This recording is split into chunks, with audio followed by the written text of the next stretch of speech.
Bismillah ar-Rahman ar-Rahim. Good morning, everybody. This session is combined with the session on sustainability. So we'll have three papers in the project and knowledge management theme and other three projects papers on the sustainability theme. So we will start now. It is 10:05, and we will give 10 minutes for presentation and 5 minutes for questions. And then after we finish all the presentations, if we still have time, we can open the floor for discussion. So this session features three interesting research papers with very interesting findings. I read these papers last night after dinner. So I found that the common factor in these three papers is that they investigate the very important issue, which is the success of projects, organizations, and businesses, and the performance of employees through studying the factors that influence this success, such as project management tools, knowledge management, and coaching and training. And this includes the influence of project management tools, satisfaction and requirements of clients, effect of knowledge creation and knowledge application on employees' performance, and the effect of coaching and training on employees' performance. So we will start with our first speaker, Professor Ghassan Al-Haj, the president of the Khwarizmi International College in the United Arab Emirates. And the title of his paper is Achieving Success in the Construction Projects. Is it influenced by project management techniques? That's a question. So, Professor, the floor is yours. You can start. You can use this. Good morning, all. My name is Asim Al-Haj, and a very brief about myself.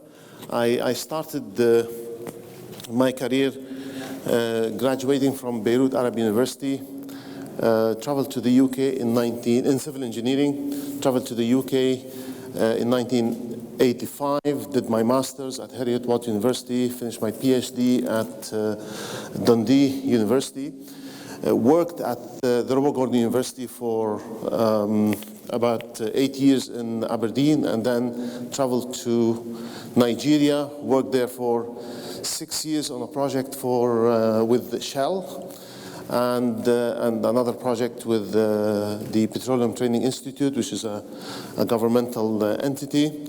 Then I came to Dubai and established or founded the School of the Built Environment at Heriot-Watt University in Dubai. And after 9 years in Dubai, I came to Bahrain as the Vice President for Academic Affairs from September 2015 to, say, December 2018.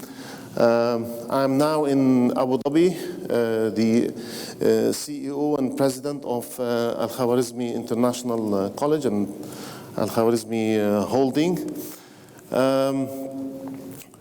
I'm here to present a paper from one of I wrote with one of my students back in Dubai. The paper is about the success of projects. There's this debate that's always there. What makes a project success? What is success in projects? Is it actually our projects successful because we use project management tools, or they are successful because they just happen to be successful? You know, we are lucky in some projects. And what are the measures of success?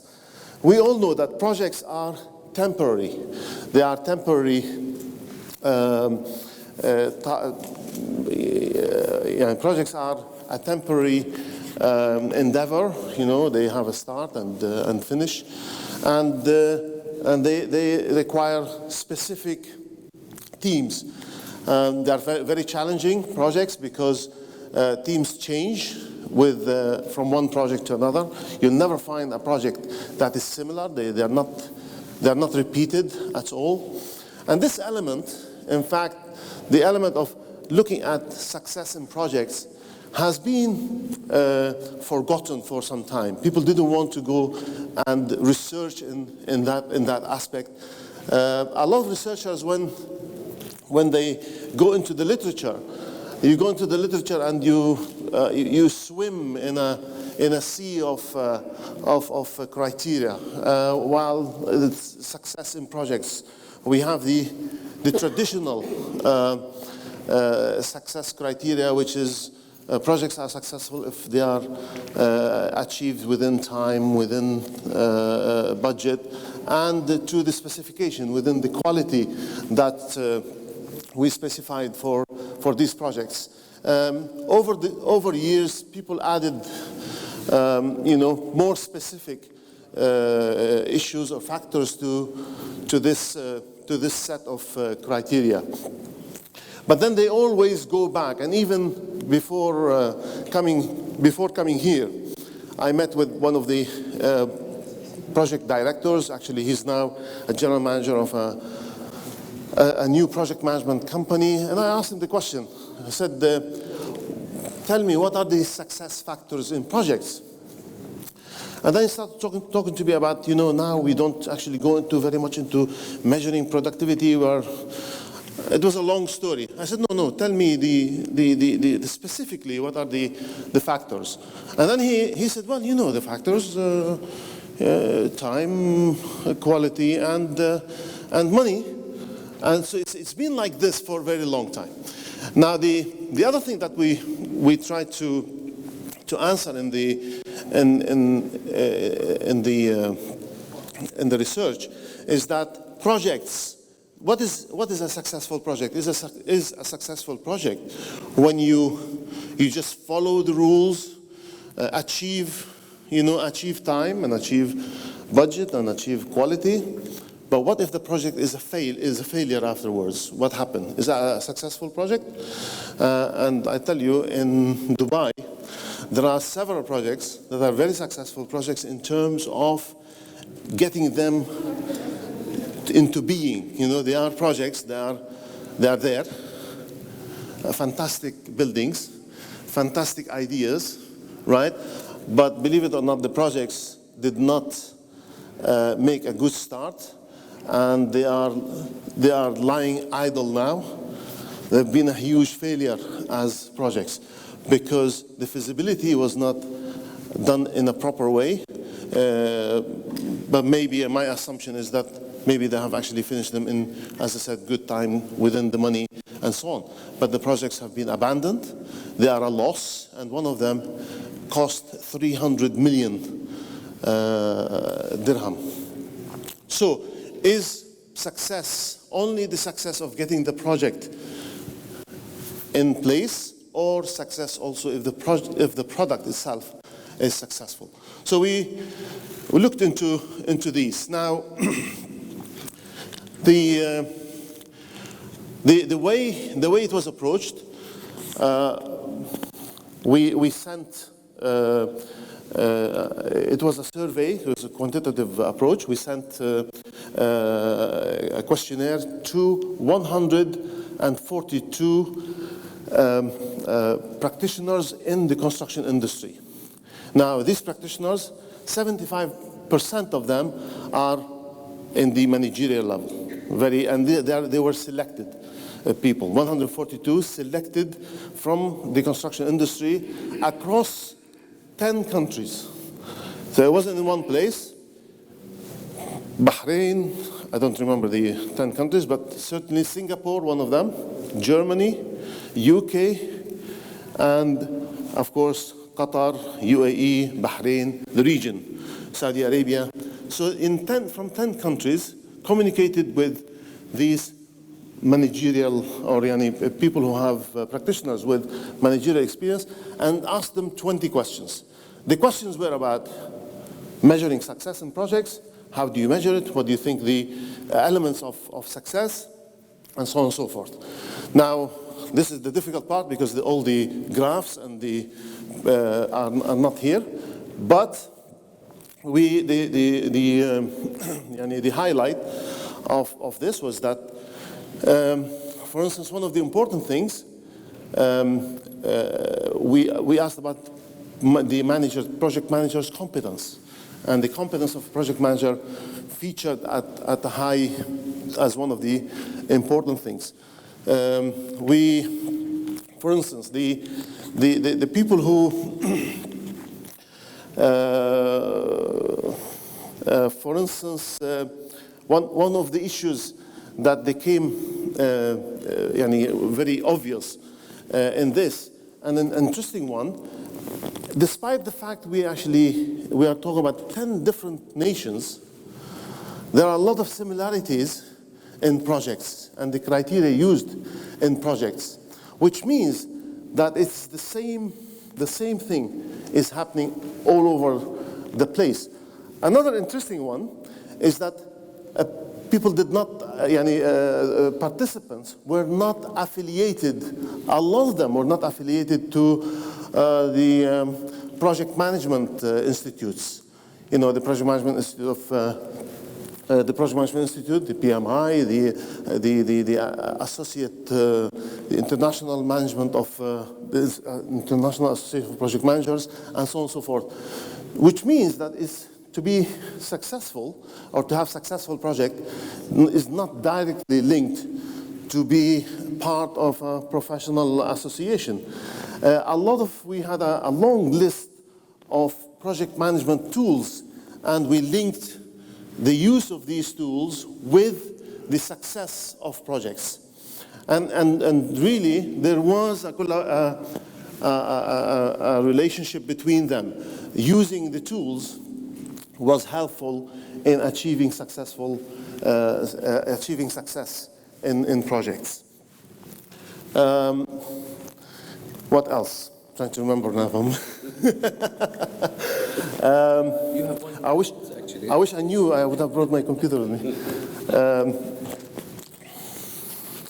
Right, because we looked at the, and actually an interesting thing always come, that we sometimes, there are very common project management tools that we expect people to use. And these common project management tools are not fully utilized in projects. So project management tools have not been fully utilized, but they have been actually not used in perfectly or to the as much as we expect. And some of the tools that we think, like for instance bar charts, which are very common in project management, you'll find that people in the industry don't know what they are sometimes, which is astonishing and interesting to find out. I think done. Thank you very much. I mean, that's very much without the slides, what I can remember from the project. It was an interesting one, and the challenge was to really make reach the people, gather the information, and come up with the one of the interesting points that actually mentioned in the literature. Dr. Muhammad would be interested in this, is that we found a German in the literature, a German practitioner came up actually with bar chart before Gantt. So Gantt, and he came up with it about 4 years before Gantt. If you hear of Gantt chart? Yes. Gantt chart is very well known. It came to be about 1912, around that time, or maybe 16. And 1912, actually a German came up with a similar idea before, and it was practiced before Gantt published his, which was, of course, the reason for that is the student who did the research is German, so he was keen to show that fact in history. Thank you very much.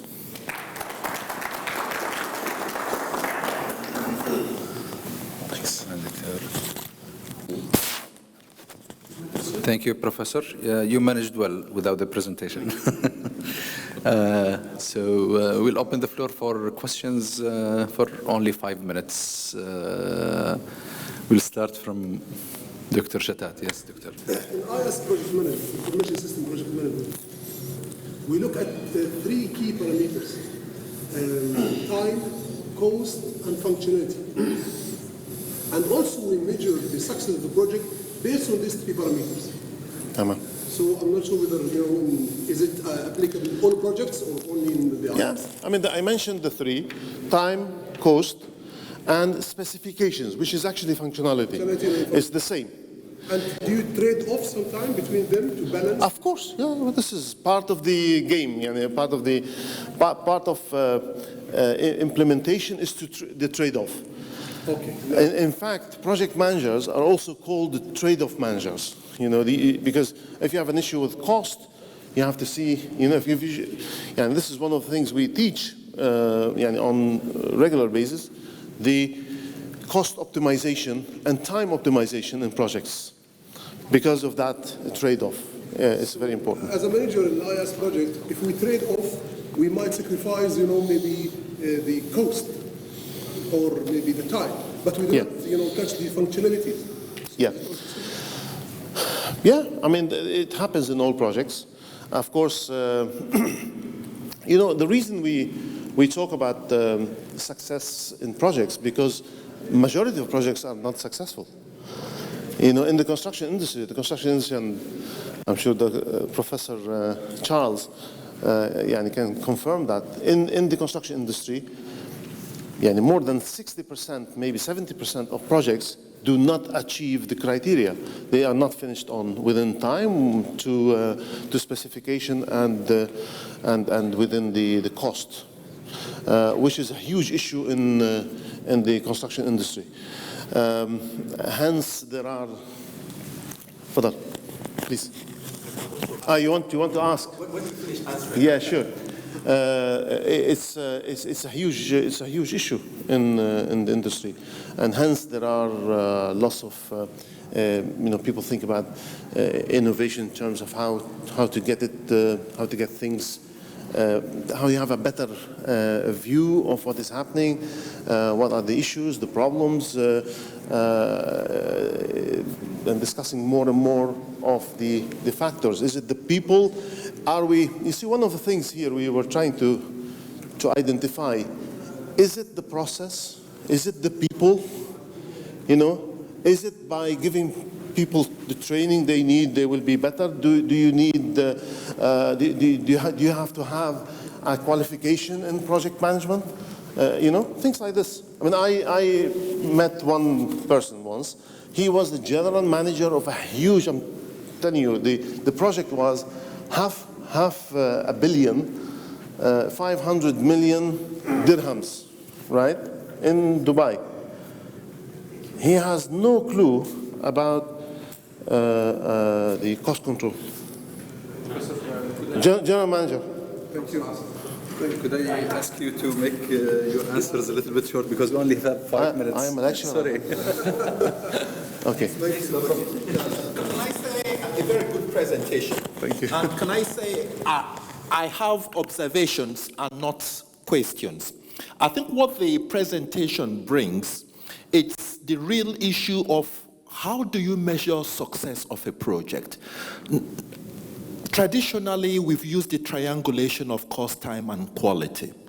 I know in many countries there are other criteria, i.e. the predictability of costs, sustainability of the project, predictability of the time, how happy and satisfied the client is. And you can name so many things. But I think what is really, really cogent in the presentation is whose views matter in terms of the success of the project. I can give you an example of failed projects that are now successful. Look at the Buckingham Palace, a failed project in the United Kingdom. Exceeded time, exceeded cost, people died. But anybody who goes to UK now, it's the Buckingham Palace. Yeah? Everybody forgets about the failed project. They look at it as successful. Look at the Channel Tunnel. The Channel Tunnel, huge huge failure in every sense of the word. But you know what? It is known after generations upon generations. And I can name you projects that are now seen to be successful that have failed in traditional project terminology. So the question is, what is the context in which we measure project success? What is the time scale by which we measure success? Are you with me? Whose view matters? Is it the initial client? Is it the project director? Is it the community and the users on board who helps us to measure success? I just leave that to you because the context of project success measurement is so important. Thank you. Prof. Charles, I want to mention that the project as we see this triangle, time, budget, and quality, whatever we call quality, these three, criteria, usually we go behind it. There is many projects that are not, achieve this one. Yeah. But as he mentioned, actually, very good things. Could we learn from the failure of projects? We know the project is unique. Any project is unique. But can we take the history of any failure project so we can add this to even to the institution like PM or the British schools? Thank you. Please. Thank you very much. One minute, yes. We can speak for hours about what Professor Charles mentioned because I give you one example, very quick one. Burj Dubai, Burj Khalifa. Burj Khalifa was not finished on time. It was not finished within budget, right? Quality, yes, maybe, just to a great extent. And here it is, it's a very successful project, it's an icon for the country and so on. So many projects like this. The disasters are many. The Scottish Parliament is a huge disaster. The Channel Tunnel, absolute huge. And if we go in the details of figures, you will not believe it because we are talking about billions of pounds, not just millions, billions of pounds. Now, any project is unique. Take some. Well, this is the whole point. You see, the point we want. Yes, projects are difficult. It's not always. There are actually failures, but then there are successes. But also there are successes and failures. A project that may be a success in getting it constructed and finished, but it's a huge failure later on. Now we don't want either. We want to reduce failure in the projects when we construct them, and also we want to ensure and guarantee success later on when they are in function. Thank you. I'm sorry, we're a little bit tight in time, so we'll see if we have time after finishing all the speakers. We can open the floor for any other discussions. So our next speaker for today is Dr. Radwan Kharabshe from Applied Science University, who will be talking about the impact of knowledge management on employees. Dr. Radwan is an associate professor of business administration in ASU, and his research interests are in knowledge management, and he's the editor of the Journal of Knowledge Management Applications and Practice. So, Dr. Radwan, the floor is yours, please. You have 10 minutes only. Morning. Familiar with Murphy's Law? What possibly can go wrong will go wrong. I did lose the presentation actually yesterday. I lost a flash, so I had to redo it today in the morning, 5 a.m. So this is the work of my master's student. It's a thesis transformed into the paper. The impact of knowledge management on employees' performance in BABCO, the Bahrain petrol company. If you look at the sources of competitive advantage for companies, land, money, and technology are not anymore the main source of a competitive advantage. You can buy land, you can rent it, you can buy technology, you can steal it, you can mimic it. You look at what's happening worldwide at the moment. Any technology that comes out anywhere can be easily replicated in any part of the world. The same with money. You can borrow money, you can have a joint venture if you don't have, you can easily raise money. The only sustainable source of competitive advantage seems to be knowledge and the way you manage your knowledge. And knowledge resides in people. So ultimately, it's your people and their knowledge, and the way you manage their knowledge is the ultimate source of a competitive advantage. In an era of globalized competition, diversified products, overproduction, oversupply, knowledge management seems also to be the source of competitive advantage for companies, and it is crucial for companies and countries alike. Successful organizations are those who are capable of continually creating new knowledge, disseminating that knowledge organization-wide and beyond. Still, the simple processing of knowledge does not by itself ensure a competitive or a strategic advantage. You have to be aware, you have to have an intent. I work on the concept of learning orientation. Learning orientation describes, for example, organizational values such as commitment to learning, open-mindedness, and a shared vision. So the processing of information or knowledge by itself cannot guarantee that you will have knowledge management or a competitive advantage.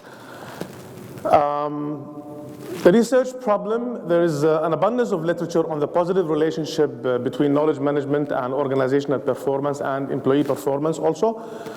And while the relationship is almost well established, more studies are needed on the direct impact.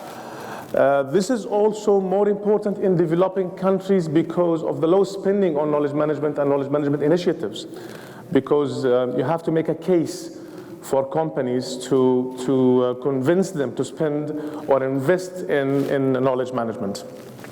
And of course, few studies are there on knowledge management and its relationship with performance, whether organizational performance or employees' performance in Bahrain, the government and the private sector. Knowledge management is multidisciplinary. There are numerous definitions. It's very difficult. It's an elusive concept. It's very difficult to agree on the definition of knowledge. It depends really on the context, because knowledge management is studied from management perspective, from IT perspective, from computer science, from even psychology. There are many different perspectives. Knowledge management is a strategy that can be developed within a firm to ensure that knowledge can reach the right people at the right time in order to improve organizational effectiveness. Is the organization capability that, or which identifies, locates, creates, or acquires, transfers, converts, and distributes knowledge for a competitive advantage. No agreement on a definition. The salient thread, though, is in knowledge management, is that knowledge management is made of processes, actions, and practices aimed at creating and using knowledge to achieve or enhance different organizational outcomes. That seems to be the thread that goes through the literature if you survey the literature. The idea of knowledge management practices is advanced based on knowledge systems framework that views organizations as knowledge systems that are made of a series of socially enacted knowledge processes. The processes are a continuous series of actions that are integrated into the physical and social structure of the organization, with knowledge being the final manifestation. Knowledge management practices are organizations' capacity to develop, create state-of-the-art knowledge by converting tacit into explicit knowledge and ultimately altering it into organizational knowledge. If you look at the literature, these processes seem to appear: creation, store, transfer, application, acquisition, conversion, application, protection. There's usually 7 processes that seem to come in the literature. And they are identification, acquisition or generation, organization, storage, distribution or sharing, and application and measurement. We chose 4, the most popular 4 that seem to come in most of the studies. And these are knowledge creation, storing, distribution, and application. These are the most used knowledge processes in the literature. And what the thesis was looking at is how these affect the employee's performance in Babco.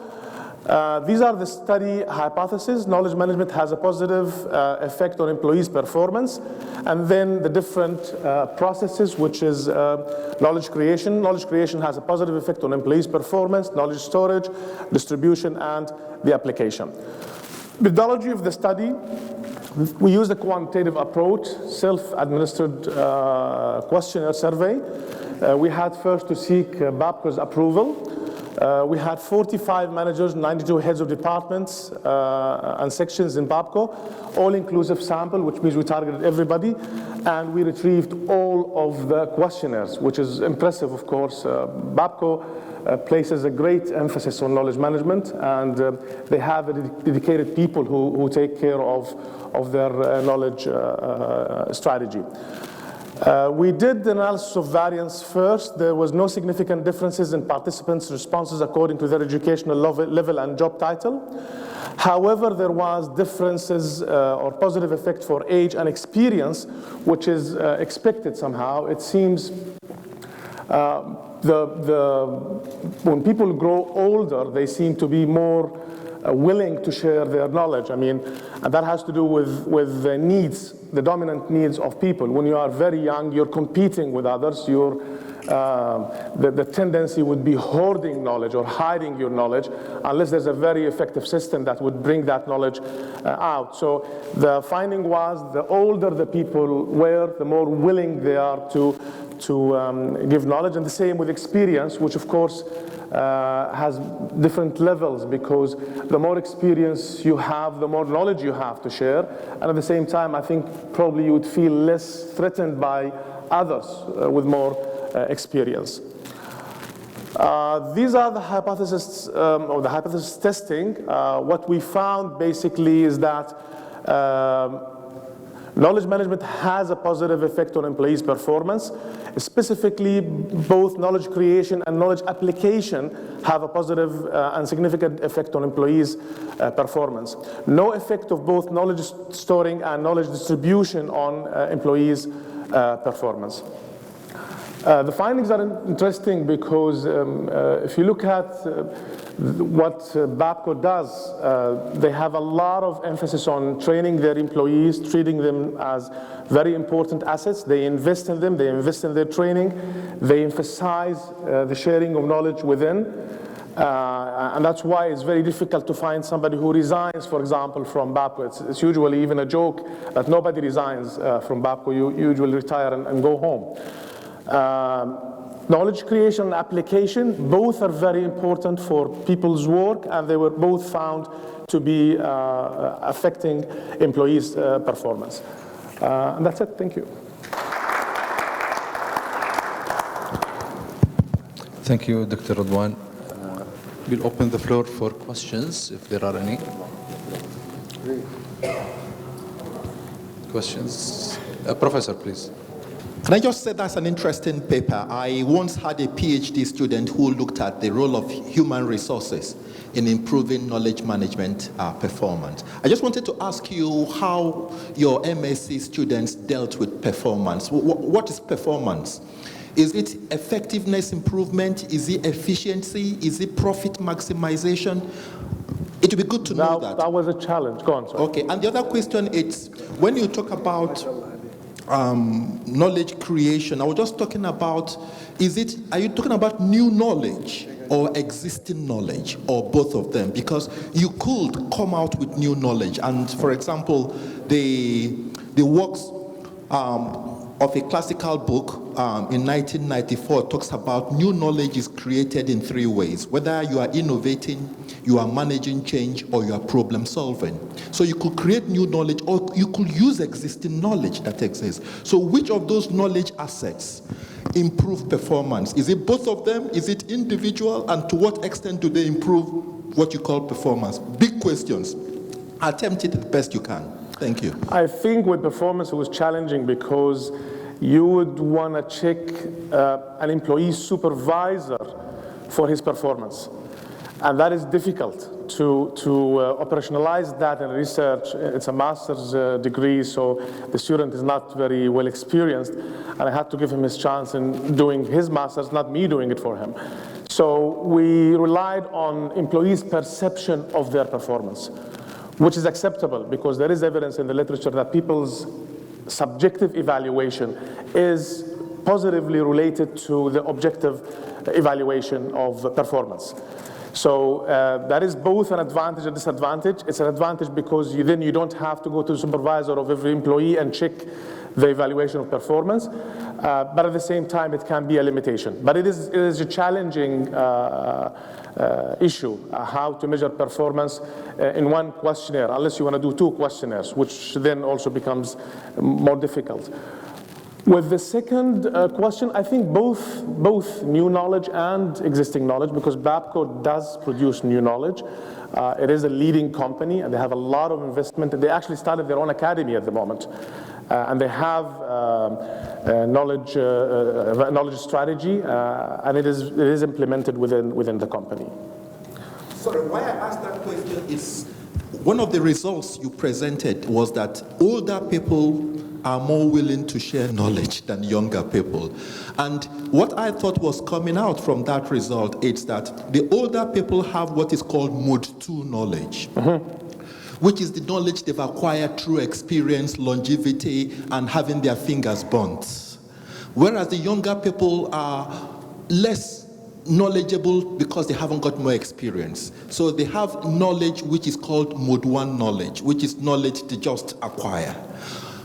But at the end of the day, you may argue that older people have been there, nothing to lose. So what is there for me? But younger people want to make their mark. They want to grow and get more promotion and get to be where they are. So the issue of harboring knowledge, not willing to let go because it acts as a competitive advantage. Why should I lose all my knowledge? What will I have to give for promotion? So I just wanted to know whether your research looked at what is called the complexity of knowledge. Not this thesis or this research. I did other research on knowledge management and the effect of culture. It is a cultural issue. It is a cultural issue. I think still it's about people's beliefs and ideas on knowledge, that knowledge is power, hoard it, hide it, and then you become more powerful. It's not yet the situation where people think, oh, knowledge is power, share it and it will multiply. I think we need more time. We need to change people's values, attitudes, and beliefs about knowledge. And at the same time, we need to have a reward system that specifically works on that. Actually, my question is very much similar, was very much similar to what Charles said. Actually, it's what is performance? But let me ask another question here. What is knowledge management? How did you capture that? How did you capture knowledge management processes, storage applications, or sharing in your survey? Did you ask people your perception about existing knowledge management mechanisms? Practices. What you ask people. Yeah. For example, if you look at knowledge distribution, how often do you share your knowledge? It could be statements like, I share knowledge with employees daily. I share knowledge with, it's statements that would basically gauge the perception of. These are all heads of sections and managers, so it would gauge the perception of what they do and how they practice. And we asked them, we were very explicit in the instructions for the questionnaire saying, please state what you actually do, not what you think or would like to have in your daily life. So and allow me to have a follow-up question. So you were very much about these perceptions, about how they share knowledge, yes, but you haven't talked about informal systems or formal system that exist in that organization that helps sharing. There are so many different ways. I mean, for example, you could look at the quality and quantity of knowledge sharing. You could look at evaluation of supervisors or managers. There are many different ways. Every different approach has its own advantages, but at the same time, it is challenging for a master's student. I think a proper or an appropriate situation would be a mixed methodology where you have both qualitative and quantitative approach, and one would feed the other. Thank you very much. Excellent research. Thank you. Thank you, professors. We have. Sorry, we have. I take 2 more I agree 100% that this Bobco is very established. My father started in 50s and with Bobco, and they sent him to study chemistry in the UK at that time, and he retired from Bobco also. But do you think that it was a good example to take a well-established company and do your research, or maybe if you choosing another company, you will get more data or more information rather than well-established? And it can be a success story where you can share with people or organizations, and then it can be inspiring to other institutions.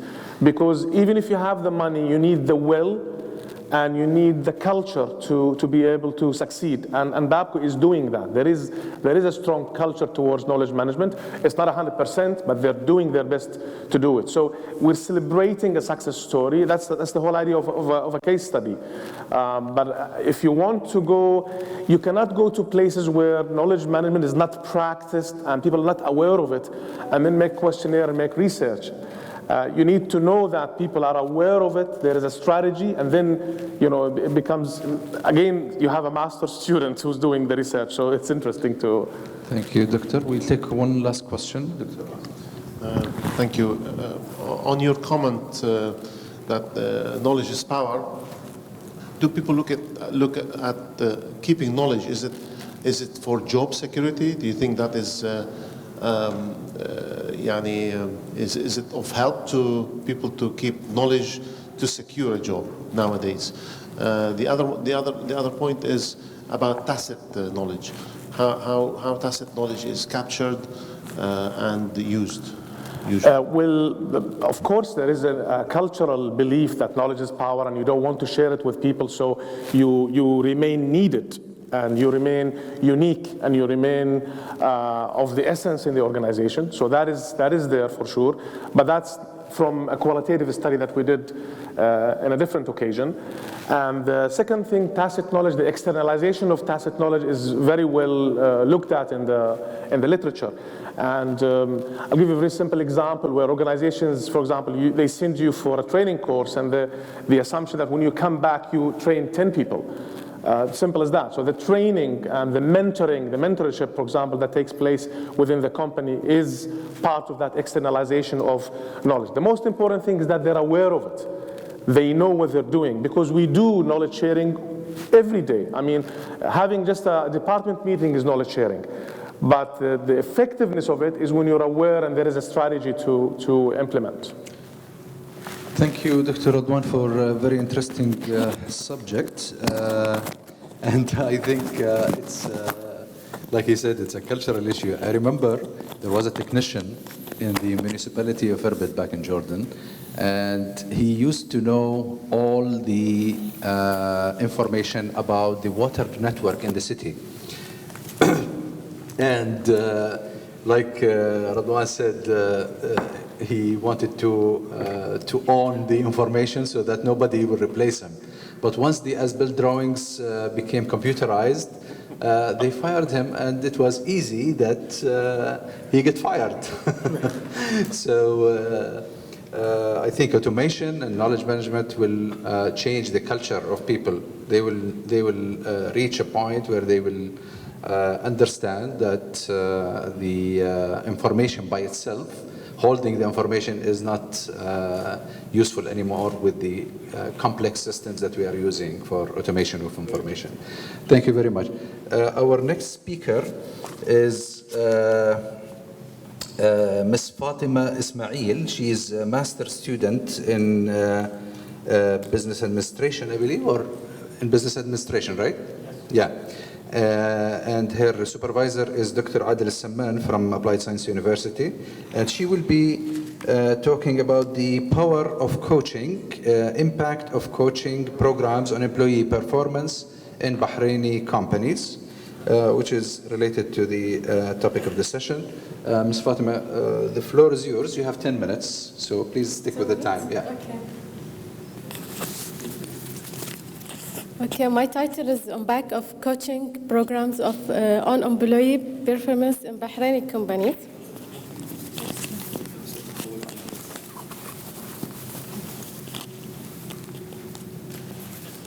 The study including the following.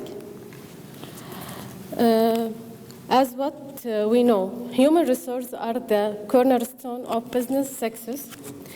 Therefore, investing in human is one of many requirements for successful business. To achieve this, many companies and organizations with different type of training, including coaching. There are many different definitions of coaching. We can define it is a process of mentorship with beneficiary and by facilities and stimulation has driving things to reach and best explosion of has energy and abilities. Now, we want coaching and another concept. If you want to compare between coaching and another concept, the goal of coaching is help the person to think. Well, the trainer delivering a skills, the monitor, the goal of monitor is advance, provide advice, but the call center goal is provide medical or social assessment. Introducing coaching to organization positively affect both employee and organizational. This new HR practice is provided as an activity with the post employee performance and insert organization coach and organization change and empowerment. Now for the independent coach, include coach, coachee, and relationship between coach and coachee and dependent variable is organization performance, and demographic is gender, age, years of experience, positions. This is called each one there is a message. There are a signification active of coaching, coach, coachee, and relationship between coach and coachee on the employee performance in the ministerial company of Kingdom of Bahrain. And this is a 3 for coach and coachee and relationship. And there are definitions around of the certification active of coaching, coach and coachee, and relationship between coach and coachee of the employee benefits in the ministerial company in Bahrain that could be addressed in the demographic, gender, age, position. Now, for the data collection, we are making a survey. It is for 70 employees, the sample for 70 employees, and we have a three section. Third section for demographic, and second for coachee, include coach, coachee, and relationship, and the third section employee performance.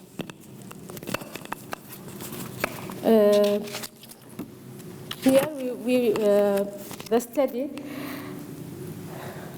the study depends upon lecture skills. This is a 5 points for skills, and another table use it for the weight. Each category to be used the different sentence for the survey.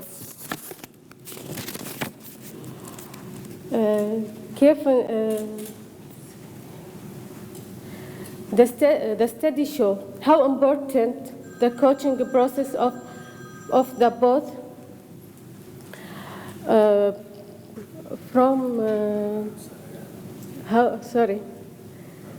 the study show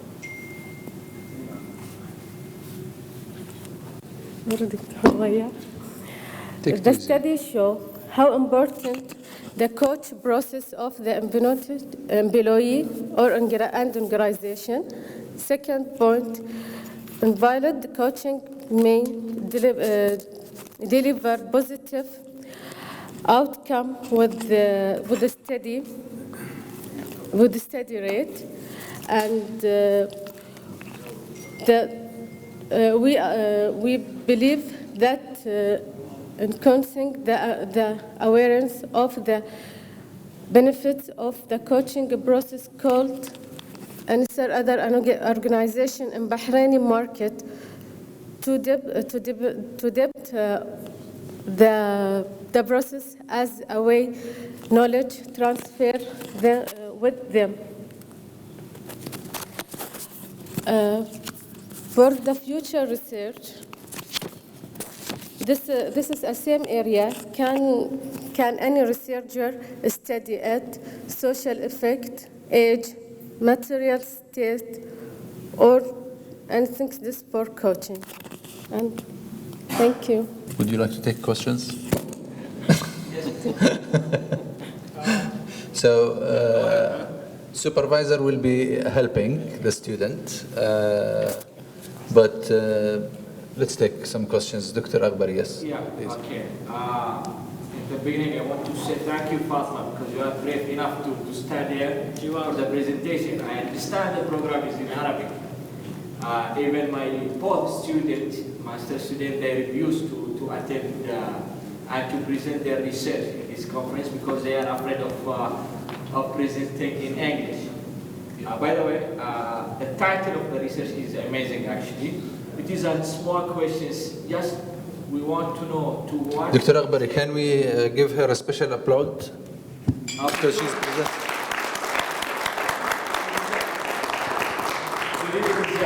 Since you said that some of them are afraid of presenting in English. All the students that refuse to participate in this conference. By the way, it is a small question. To what extent do you measure the coaching? Because the coaching is a very huge word, and it is even some people they mix it with the training. So, to what extent you have used the term of coaching and how you measure it with the performance? You do it for the second time, third time, in the 50th time, maybe the omelette would be eatable. Okay? This is training. I transferred knowledge from me to you. But coaching is about developing knowledge and skills. So there is a difference, a huge difference between training and coaching. Training is transferring knowledge from one person to the other, while coaching is, actually is concerned with developing the knowledge and the skills. Okay, this is one thing. The main question, how to measure coaching, actually coaching is a huge topic. But the problem here in the Arab world is that it doesn't get its due importance like it do in the States or in Europe. So we have actually, to choose only 3 dimensions, which is coaching, and the relationship between both of them. Yes, it is not enough, to measure the whole process of coaching, but this is actually based on the literature that we have. Okay, this is one thing. The other thing is, coaching is a new concept in the Arab world. Can you imagine that in the whole of Bahrain, there is only one company that adopts coaching as an official program in its development programs. So, we are constrained with a lot of limitations. Thank you. Other questions? Thank you, Dr. Adil. Thank you very much. At the end of this first half of the session, I would like to thank all the speakers and all the audience for their excellent questions and discussion. And I will now give the chairmanship of this session to Professor Hilal. Can I carry on? No, I'm fine, thank you. So he will be chairing the session till its end. Thank you very much. Okay. Thank you, Bob Khalid.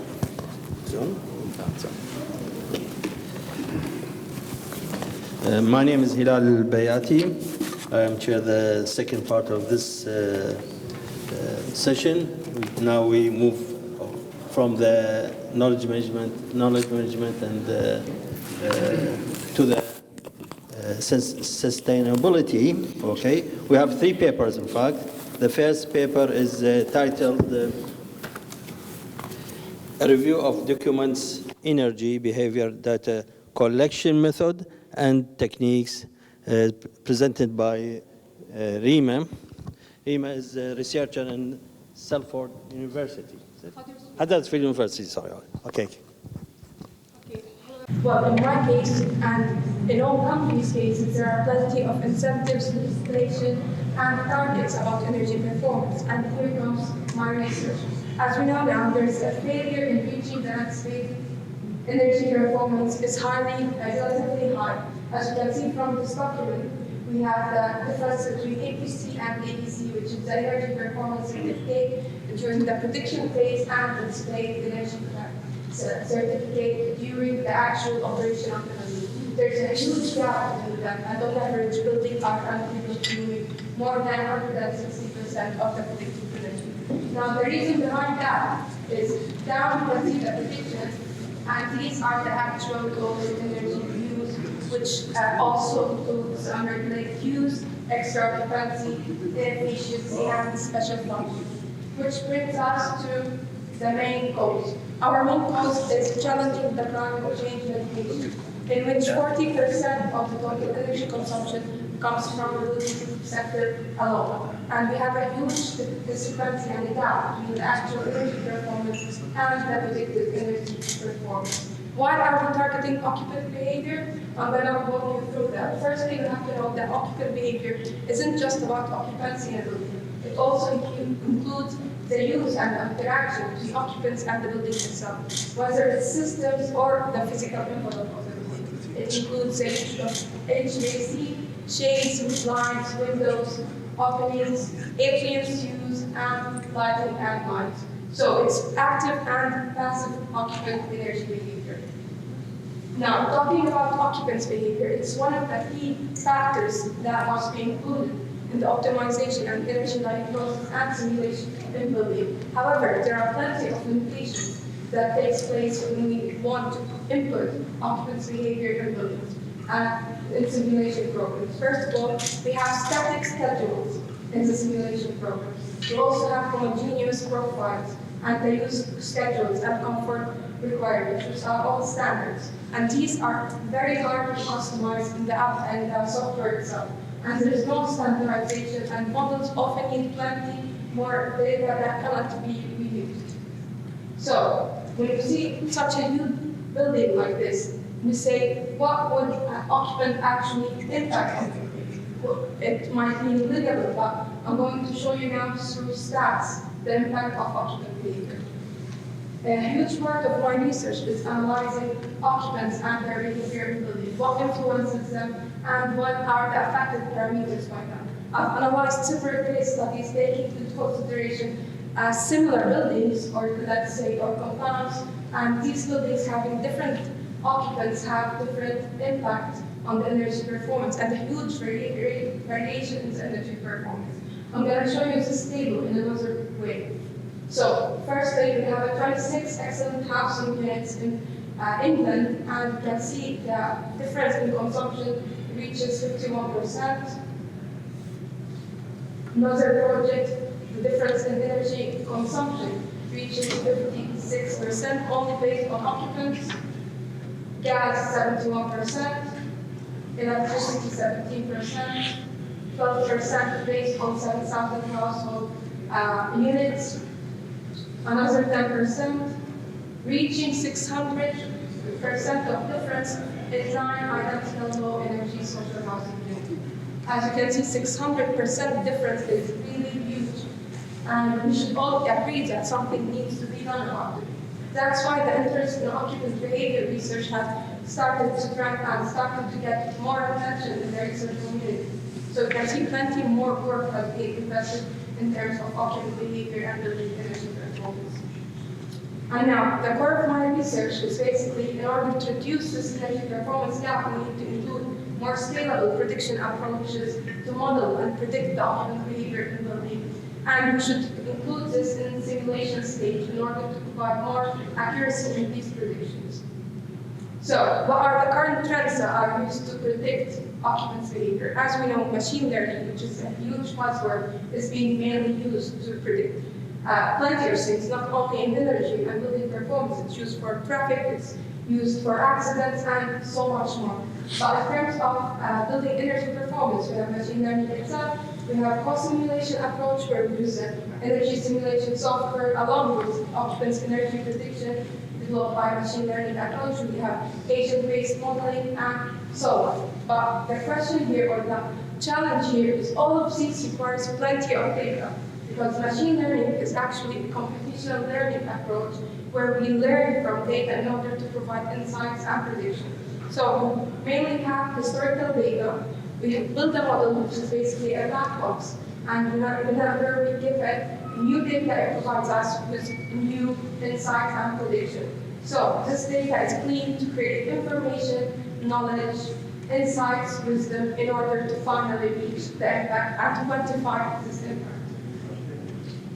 So, in terms of occupant behavior and occupant energy behavior, we have the usual information, which is building related, the climate, building physical properties, building system, building envelopes, lighting, appliances, and so on. And then we need to include the input variables about the occupant's behavior, which is basically the occupant's physical and psychological characteristics, which are age, gender, social aspects, education, economical, and the interaction between occupants and the building, which is by the use of the building systems, windows, air conditioning, appliances, and so on. From this, we can train our machine learning model to provide energy consumption and more accurate predictions.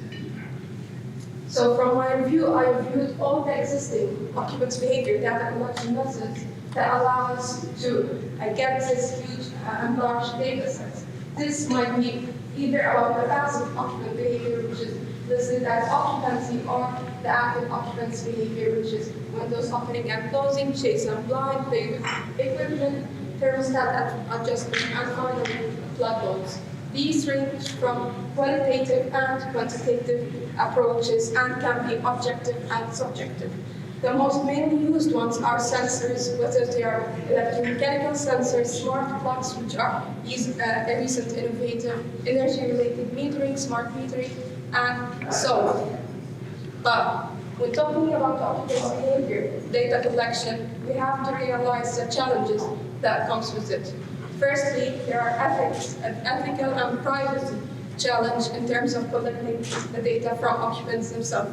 And also we need to consider the quantification of this data and the impact that it has. Because firstly, we start with collecting raw data, and we have to define the behavioral markers coming from this data, and we have to determine which inference techniques are we going to use, and then after all that, we conclude the impact of all behavioral markers. And doing this is not easy, as occupants' behavior is stochastic, and it doesn't only rely on quantifiable factors. It might be psychological, it might be based on preferences.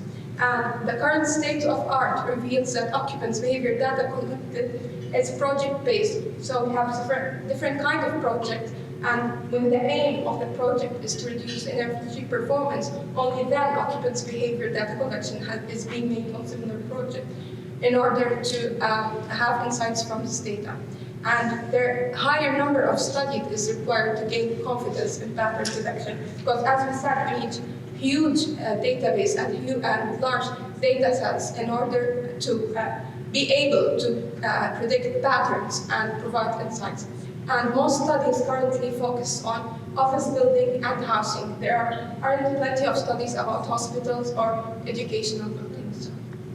Now, the way forward and how to deal with this challenge is by providing synthetic occupants' behavior data. So we started with the acquired data sets that we already have, or we can extract from literature that has been already done on case studies. We process this data, we clean it, we add the missing data imputation, and define the statistical character.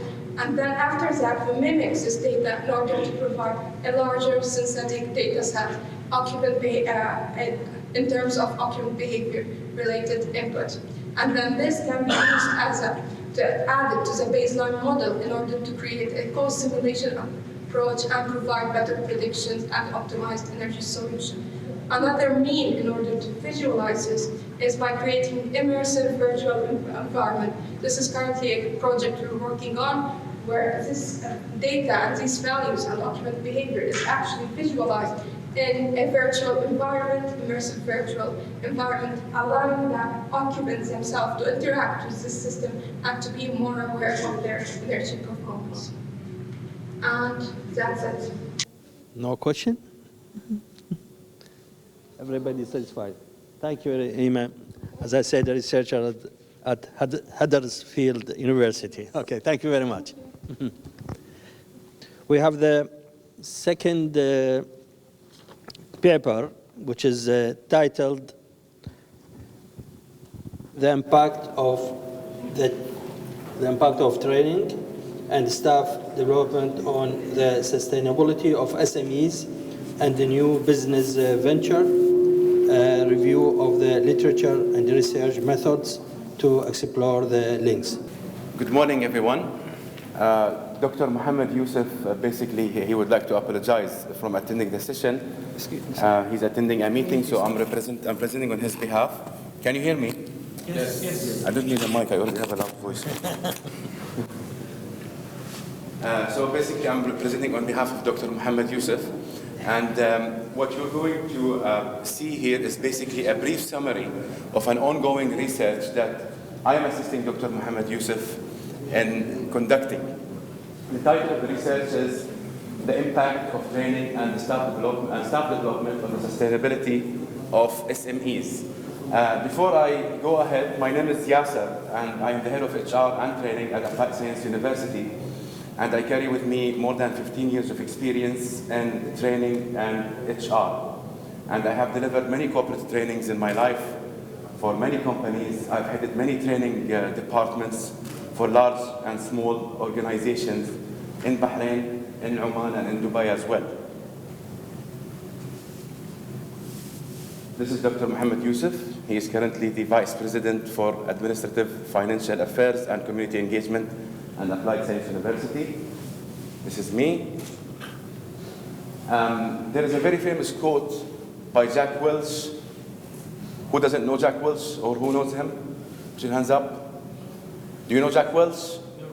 No. He's the previous CEO of General Electric, and he wrote many books about management and training and development. He said an organization's ability to learn and translate that learning into action rapidly is the ultimate competitive advantage. What defines our research, basically, three elements or three issues: the impact of staff training on the enterprise growth, details of the offered trainings within the enterprise, the importance of training in the stages of the life cycle of an enterprise. The hypothesis basically is between two elements. The first one, the first key challenge in any HR function is basically finding the qualified human resources to be placed and assigned in the right positions. That's the most challenging function within an HR department. The investigation that would go from this hypothesis is training is a continuous cycle, not a single event that develops a human capital with the required skills, knowledge, and qualifications. It's very important to underline the word. It's not a single event, it's a continuous process. Some people would say you have to close the loop for the training. You can never close the loop for the training. It's a continuous cycle, not a single event. And there's a reason for it. Because the environment changes, the economy changes, the technology changes, the human behavior changes, so the training should keep up with the trends. We can see two figures here on the projected screen: the training cycle and the enterprise life cycle. A typical enterprise would start with a startup, then the growth, then it becomes an enterprise, then it starts declining. Who can tell me what's the declination here? Why does it decline? Why would an organization decline? So give me one reason. Yeah. Bad management. Bad management. Misuse of power. Misuse of power. Lack of training. Lack of training, very good. Wrong strategy. Wrong strategies. Not adapting the change. Not adapting to the change, excellent. There are so many examples in the industry of not adapting to change. One of them is Nokia, for example. We always mention this example. They didn't adapt to the change, so they started to decline. Just recently, they started to adapt to the change and producing new phones and mobile phones. So recently, they started to go up. There is a recent study conducted by LinkedIn, basically. People always say that employees leave the organization because of salaries and low wages. But to a shocking experience, the study was conducted over 200 organizations. 91% of the employees stated in a questionnaire the reason they left the organization that there was no investment in their learning. And that was conducted late 2018. So 91% is a huge percentage to be looked at and to be investigated. The training cycle starts with identifying the training needs. Not any training for any organization should work. I mean, identifying the training needs should be based on the company or the organization's mission, vision, and strategy. It's not that someone who's working as a customer service, he requests, or his line manager or he himself requests a training in video editing, for example. That's not going to help the organization to be sustained and to grow. So the trainings should be aligned with the company mission and vision. We have to analyze the needs and we have to set the objectives. And of course, throughout all the process, the objectives should be measurable. Why do we need them to be measurable? To measure the effectiveness of the training. I mean, if we don't have any measurable objectives or outcomes from the training sessions that we conduct, then it would be almost impossible to measure how effective the training was, and what is the ROI of that training on the organization would be almost impossible to measure as well. Continuous training of employees will lead to, I always say continuous training, because as I mentioned earlier, it's a continuous process. The quality of the services provided, employees will have an update on the market latest trends, increased market share for that organization. Objectives-based management will be easier when employees know what their goals are. Some of the indications and findings were from the study basically that we are currently conducting. We have done some small questionnaires. Results indicated that training and employees' performance are positively correlated. There is a positive relationship between continuous and standardized employees training and organization performance. The better the standardized, the better the training is delivered, yani the more effective the training, the more standardized it is for the company, the higher the organization overall performance should become. And there is an indication of that staff satisfaction increases when they attend trainings.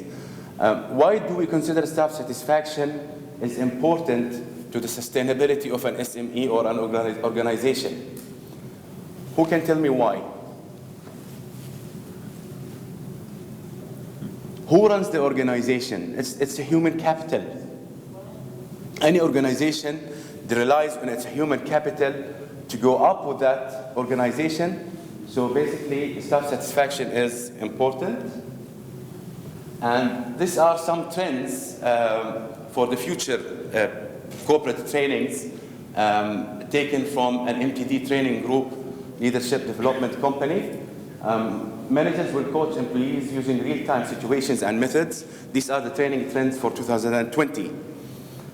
More creative, adaptive, and innovative thinking will be encouraged. Mobile devices will drive the way learning is carried out. Learning and development will concentrate on new concepts and business thoughts. Learners will generate, develop, collaborate, and share new learnings with others. Thank you. When we speak about an organization's sustainability, it's basically to maintain its profitability throughout the period that the organization is functioning. one element that encourages and supports this, just one element, is staff training. So I'm not talking about the overall sustainability elements that supports to sustain the organization. It's only one function, one part from the entire overall process of elements that foster sustainability. It is a training. Thank you. Okay. Any question?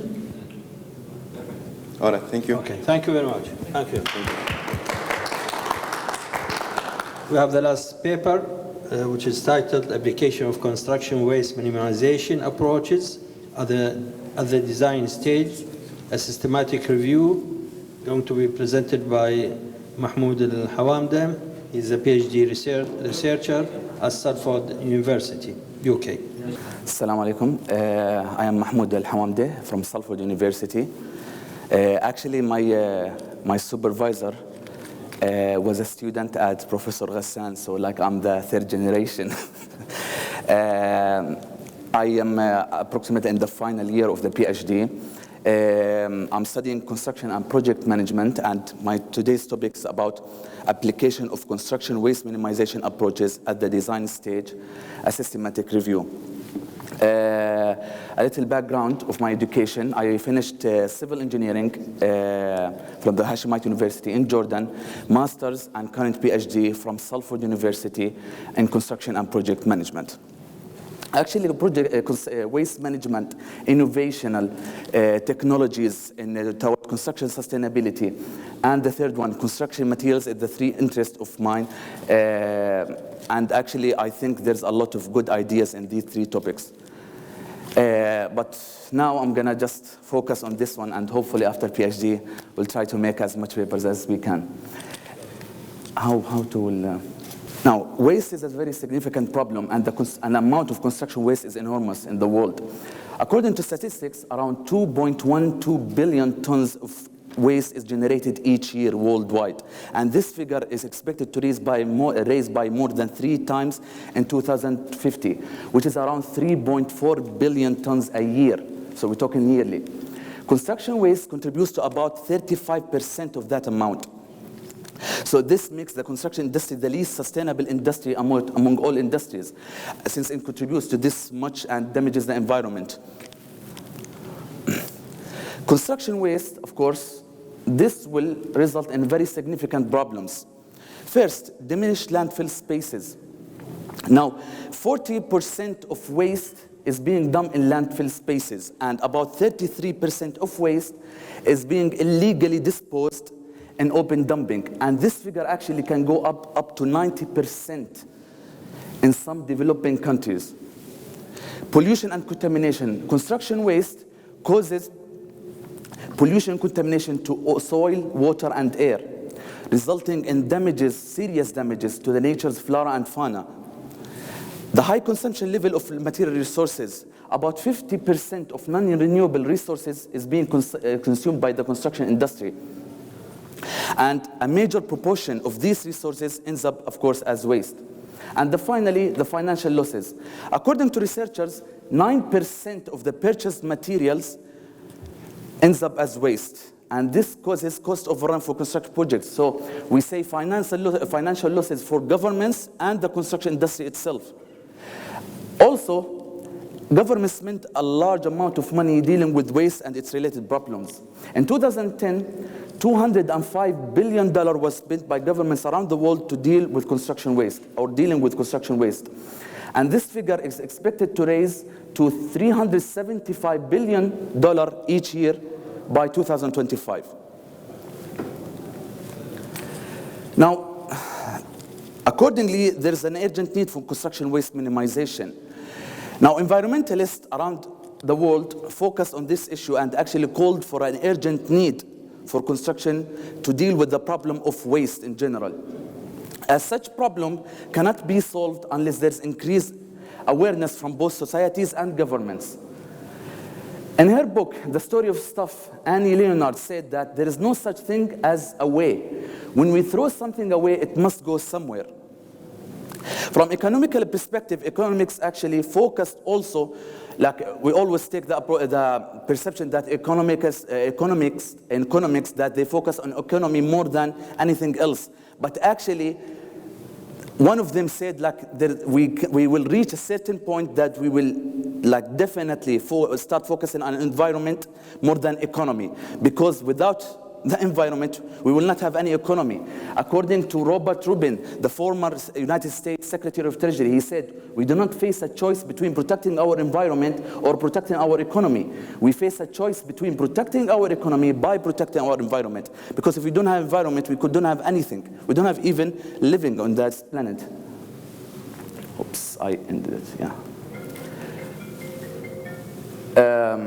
So according to the aforementioned problems, in recent decades, increasing attention has been placed by both practitioners and researchers in order to address the need to address construction waste minimization. However, the majority of their studies focused on the design stage as a critical stage toward construction waste minimization. This is because 33% of wasted materials originate as a result from poor design, because poor design generates around 33% of wasted material. So this leaves around, talking about 67 during the entire stages. So about like nearly is going to be half in the design stage generated. Therefore, various approaches and techniques have been established over the years to deal with construction waste minimization during the design process. However, their studies are fragmented, and there is gaps in the literature in terms of what? In terms of the most adopted and the most recommended approaches, and what's the barrier that stands the way for the full and successful implementation. Okay, so what I'm saying is that there is in the literature, there is studies addressing this aspect. But the thing is, there is many studies and they're fragmented. So we don't, this says, okay, construction waste minimization, fabrication is the most effective approach. This say no, we're gonna do like on-site management is the most effective practices. They might, both are the right, we're not saying no, but the thing is we need to know what's the most focused on in the literature and what's the most significant barriers, that inhabit their full and successful adoption. So that's the aim of this paper. So the methodology, this paper actually employed the method using a systematic review approach. The search process conducted was as follows. Studies related to construction waste minimization subject, utilizing Scopus and Science Direct databases, as these two are the most comprehensive bibliographic citation indexes, Scopus and Science Direct. Utilizing the term construction waste with the three terms, management, minimization, and reduction. This is when we search for the studies. And each of the three terms, management, minimization, and reduction, is used separately with the term construction waste. With the logical operator or, that's when we search for keyword for the studies. Now we want to identify all the studies that talks about construction waste minimization. And finally, identifying further studies through reference list. Now after we identify these studies, it's gonna process based on inclusion and exclusion criteria. Now, the inclusion and exclusion criteria is the direct relevance studies to the subject. Published articles from 2008, 2018, the most recent ones, 10-year period, I'm sorry. Both quantitative and qualitative studies to avoid bias. So if we focus on quantitative studies, we neglect the qualitative, the results won't be so accurate. Excluding any duplications, of course. Now, according to this methodology, 625 papers were identified through the research process. And based on the inclusion and exclusion criteria, 79 papers were recovered and full text was retrieved. Now, this is a tricky one. 10 waste minimization approaches were identified after extensive review of the studies. However, it was identified based on the frequency of occurrence in the methodology and conclusion. Now, why not the introduction? It's tricky. The thing is, we want to focus now about the direct studies, talks about construction waste minimization direct, because some studies talks about something which leads to construction waste minimization. This is indirect, we excluded that. Now, after we identified the 79 studies, we want to identify based on the frequency of occurrence, so how much the approach it will be occurred in the studies. So methodology conclusion, because in the methodology, he explained about it. In the conclusion, he provided as a solution to the problem of the in the paper. But in the introduction, actually, he might be just mentioning what other researchers did. So we neglected that anything was mentioned in the introduction. So this is very tricky, because if we included anything mentioned in the introduction, the data later on I will show you, it will be totally wrong. Now, after identifying these waste minimization approaches, they were identified to 4 main groups based on their characteristics. The main groups are design out waste practices, technological approaches, behavioral approaches, legislations. Now, findings actually showed that design out waste practices is deemed to be the most effective category, since the major proportion of the studies focus on this category, equating for 52%. Technological approach was the second important category and accounts for 31% among the reviewed studies. Less than 20% focus on the behavioral approaches and legislations. And actually this backing up the findings of Dr. and the innovation, Dr. Muhammad, I think, which is exactly the same, that there is no focus. It's focused only the literature on technological approaches, and there is no focus on behavior and other approaches with legislations. 3 approaches, main approaches, were identified as the most adopted approaches, which are proper design and documentation, construction waste estimation modeling under the category of design out waste practices, the use of prefabrications under the category of technological approaches. 2 significant causes of construction waste generation was identified through this review, which are late and frequent design changes, excessive material cutoffs, as these 2 account for a major proportion of construction waste generation during the design stage. Prefabrication, it was focused on and been paid high attention by researchers, as it can highly enhance the environmental performance, off-site manufacturing, off-site prefabrication. It's a very good system. And actually it was mentioned, I think, yesterday by one of the participants. However, 2 main inhibitors can significantly affect its successful adoption, which are the planning and coordination for on-site storage, assigning skilled labor. The first one is very important, because simply some sites, there is not enough storage. This site, the most important, needs enough storage. It needs enough space for the prefabrications. And assigning skilled laborers that know and have knowledge and experience about prefabrications. Prefabrications is a precast, for example, concrete, whole element being produced not at the construction site, at the factory. That's prefabrications. There were no governmental legislation, actually there were lack of governmental legislations focusing on the construction waste during the design stage. Now, through reviewing these studies, actually there's barely maybe 1 or even 2 studies, I think, an indirect way mentioning governmental legislations. And I think during design stage, there's loads of studies mentioning the governmental legislation in the construction stage. I think the most likely reason for this is that there is a wrong perception among decision makers that there is no need to focus on the construction stage, as the most important is the, design stage, as the most important is the construction stage where the physical waste is generated. So they think that where the physical waste is generated, this is the most important one. And actually this is a wrong perception. And finally, insufficient research focusing on the role of designers' attitude toward construction waste minimization, despite the many studies that talked about behavioral aspect in general and how much can affect the construction sustainability in general. Finally, this study suggests several points based on the results: modern and smart design techniques, fewer design changes, prefabricated building elements, solid enforcement plan to control waste and to achieve green design or to ensure green design, and more focus on the behavioral approaches. Thank you.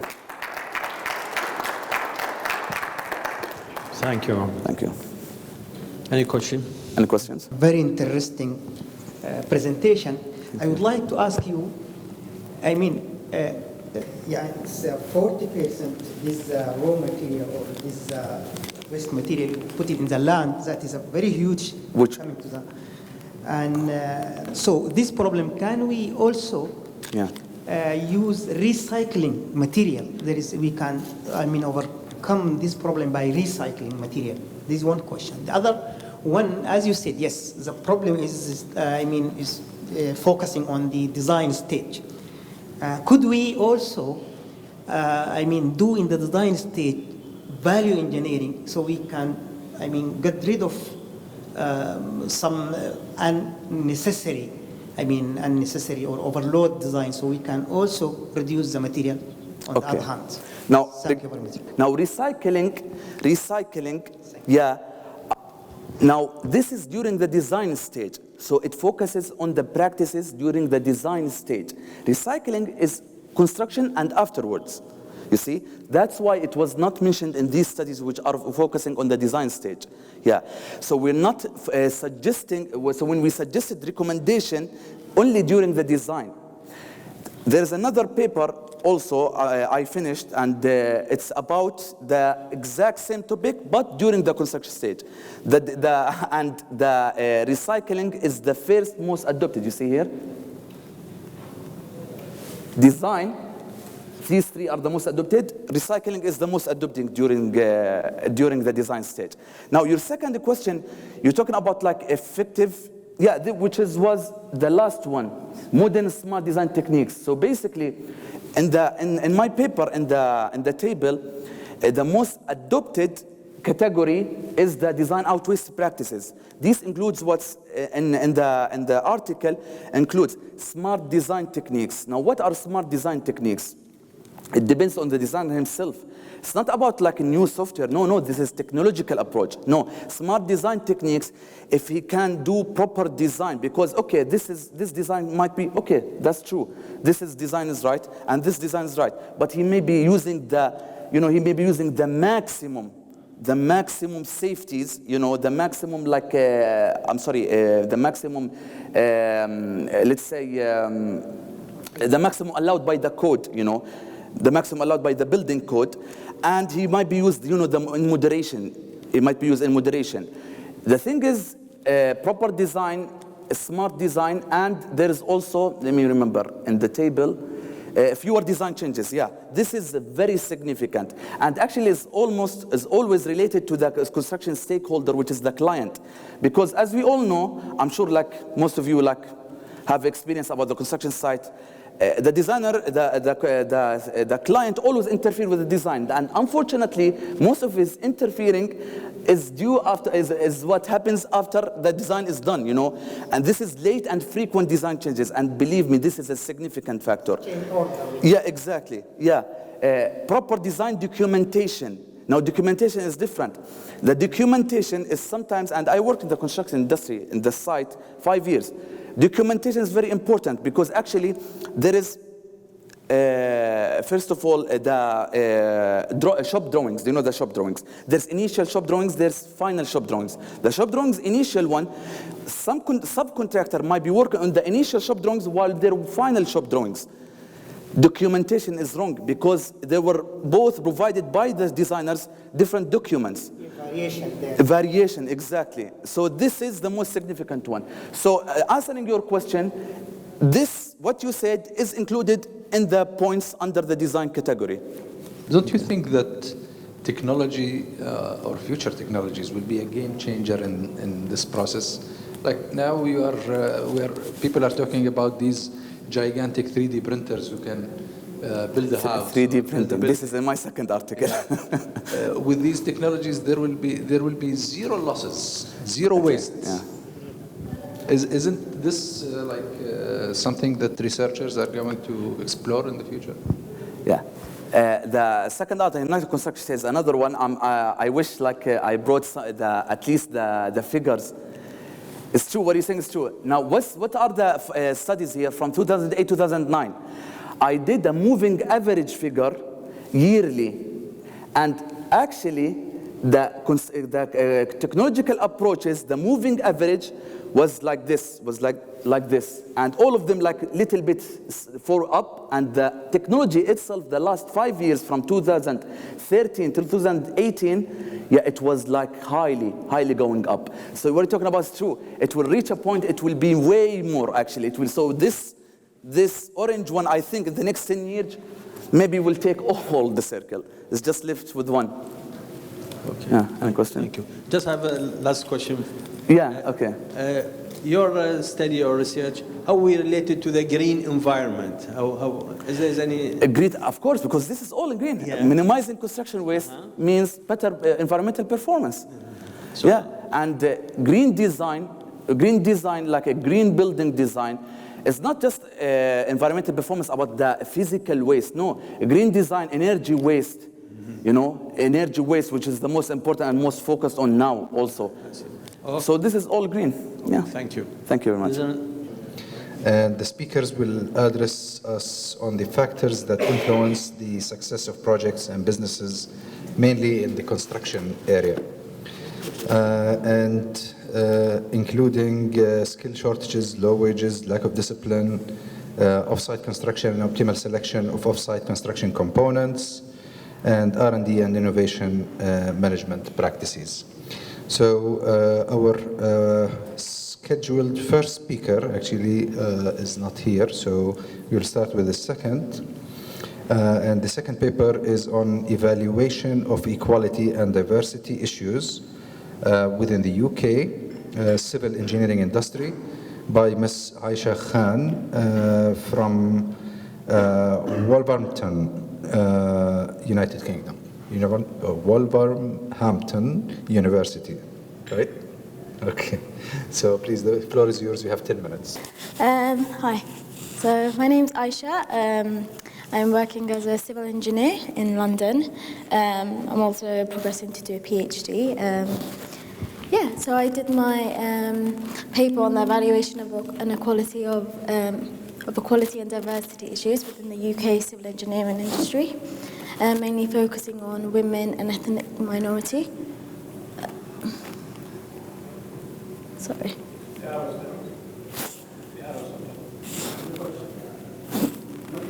Oh, this way. So I graduated from the University of Wolverhampton. Did an incorporated sandwich year, which included doing a year in Italy, progressing to do a PhD, and I'm working to become an ambassador for women in engineering.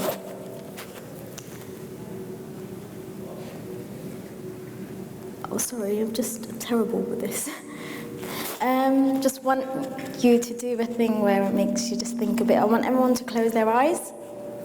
Don't worry, I'm not going to do anything. And I want you to picture what you think an engineer looks like. Everyone open your eyes.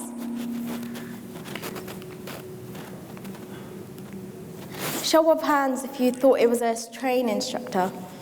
No? Show of hands if you thought it was a guy in a yellow construction hat with his glasses and laptop. And show of hands if you just thought it was a guy with glasses. So I want to change this perception. I want to change the perception that the UK construction and construction overall internationally is, you know, it's a man's world kind of thing. My aims and objectives were to find out the issues of equality and diversity in the UK industry and why it is mainly white, male-dominated. And I wanted to find out what the underlying issues were and what companies weren't doing so well and what they were doing well, and I wanted to tackle them. I wanted to explore the shareholder views, like get first-hand experience of project managers, senior managers, quantity surveyors, engineers themselves, and I wanted to see what their opinions were on my questions. I wanted to explore mainly on ethnic minority and women, because in the UK it is mainly middle class, while white, male dominated, and I wanted to get a perspective from ethnic minority and women in particular. We wanted to evaluate the civil engineering sectors to create a more diverse workforce and critically analyse any policies that they have in place, and wanted to find out why they weren't working for them. So my methodology consisted of 27 participants, in which 19 participants took part of an online survey, so a set of questions, and 8 participants were interviewed in face-to-face interviews. I wanted to find out their personal experiences. I think that's what mattered to me in the sense of, especially people within industry and even academics. I questioned project managers, senior project managers, directors, lecturers, PhD students. My key findings in regards to barriers facing women from entering construction, I found a similar response among the women. They couldn't relate to other colleagues. And I myself have that issue within this industry, whereas when there's not many women, or when there's not very many Asian people, or even Muslims, you struggle to relate to them. You struggle to even like when you want to ask questions, you kind of think, oh, would they understand me? Always having to prove yourself. I feel like women in industry, because there's so much less of them, they feel that extra drive to want to prove themselves, saying, I feel like I can do this just because, there's not many women, and sexist or racist banter, that's mainly on construction sites. I found a similar response on sites of racist and rude remarks towards ethnic minorities joining the sites, UK sites. Fast-paced environments, I've got that 20% overall. Predominantly main environment, all my candidates agree that this is one of the biggest barrier, being very macho and male, and what people tend to forget is engineering itself, and being an engineer and working on projects and managing teams and site teams. I realized it doesn't matter whether you're female, male, black, white, Chinese, African. It really doesn't matter. If you have the capabilities to build and innovate something, it really doesn't depend on your sex or your ethnic minority. Intimidating to work with men. This firsthand I've had experience with. Sometimes you just don't feel like jumping into a room and there's about 50 men there and you're like, can I do this? And it is really intimidating. And I feel like if there was more women, it'd be easier for women to integrate into that. Felt undermined, wasn't taken seriously. So these are similar responses I found. Male-dominated culture. So again, majority of my participants agree that this is one of the most important factors that was acting as a barrier for women and ethnic minority entering the industry. Equal pay, women are being paid lower than men, and I think that also ties in with transparency of wages. Companies don't tend to want to make it obvious on how much they're paying women or how much they're paying men. And I think that would be a better initiative to introduce into companies to get a bit more like an equal kind of workforce. This was a gender pay gap for the top 10 contractors in the UK. So again, they're relatively quite higher than normal. Balfour Beatty, Bourgeois, Costain. Lack of educational encouragement from an early age. So majority of females strongly agreed that the lack of education, along with a lot of the guys on my participant team. And I think this is one I have first-hand experience with when I go into colleges and universities and I talk to young women, and I'm like, what's stopping you? Why don't you pursue engineering? Like, your mathematical background's good, you enjoy maths, why don't you pursue something in engineering? They're like, no, that's too, it's too much. I don't want to be working. It doesn't seem like something very like girly and I was like, it's got nothing to do with that at all. And then I explained to her what I do, and she's like, wow, that's so cool. And it really is, I think, about having a female role model and ambassador for young children. I think that's so important. And I was doing research in how, for even young kids, they give little boys, and I'm sure you guys with kids have first-hand experience of this, little boys tend to have building blocks and create things, buildings, and girls are given like little dolls and they just want to brush their hair and put makeup on, and it's so very feminine. But I think it's good to try and change that initiative as well, that not all girls want to do girly things. I mean, we love our girly things and our makeup and stuff, but I think it's just a different outlook on that whole sense, and trying to, and in that research I found that as boys were playing with building blocks, it was building their spatial awareness, and it was making them think of, where can I put this? And as girls, I feel like we were missing out on that. And later on, and I feel like it could build up something so much more, and yeah. 2 minutes. Lack of female role models was another one, for evident reasons. Family commitments, as women have kids, and then I don't think the industry's created, I know construction hours are very long, and they've not created those flexible hours for women to integrate back into, maybe even after having kids or with family commitments. Women are given equal opportunities to men to get onto board level positions. Again, if you go into a career, you want to know you're progressing somewhere. You don't, and if you don't see many women on board level, you think, is that industry really catering for me to progress up that ladder? Racist attitudes towards BME. Again, I got quite a high response from people agreeing that there was rude. There is diversity in the construction industry. Again, agreed to strongly, a lot disagreed. And yeah, this is just an overall literature. I mean, there are a lot of initiatives going on, like Women's on Board, the Pipeline, the ICE, the WISE 10-step campaign. A lot of the issues with underrepresentation of ethnic minority and even disabled people. There was not much research. People haven't really catered for disabled people to enter the industry at all, I found that. Key conclusions. Technology is revolutionary. I'll end it on this. One of the biggest things about the UK construction industry and problematic issues that we're having at the moment is a skilled gap. We lack skilled workers, and I think one of the best ways to cater to that is to encourage more women and ethnic minority and more women, because I think that will be creating a solution to problems we don't even know that we have.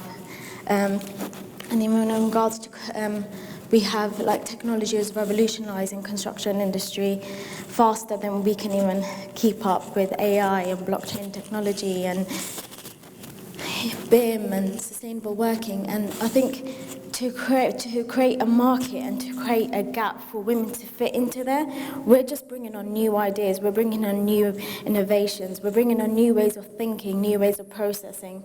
And I think more than anything, I encourage that. And I think with even being on site myself and being included in managing site teams, I've introduced new ways of processing to the system. Sometimes of them are old, backdated ways, and they've got papers, and I'm like, why are you not putting this online, easier to access onto a drive where you can just click onto it, everyone has access to it.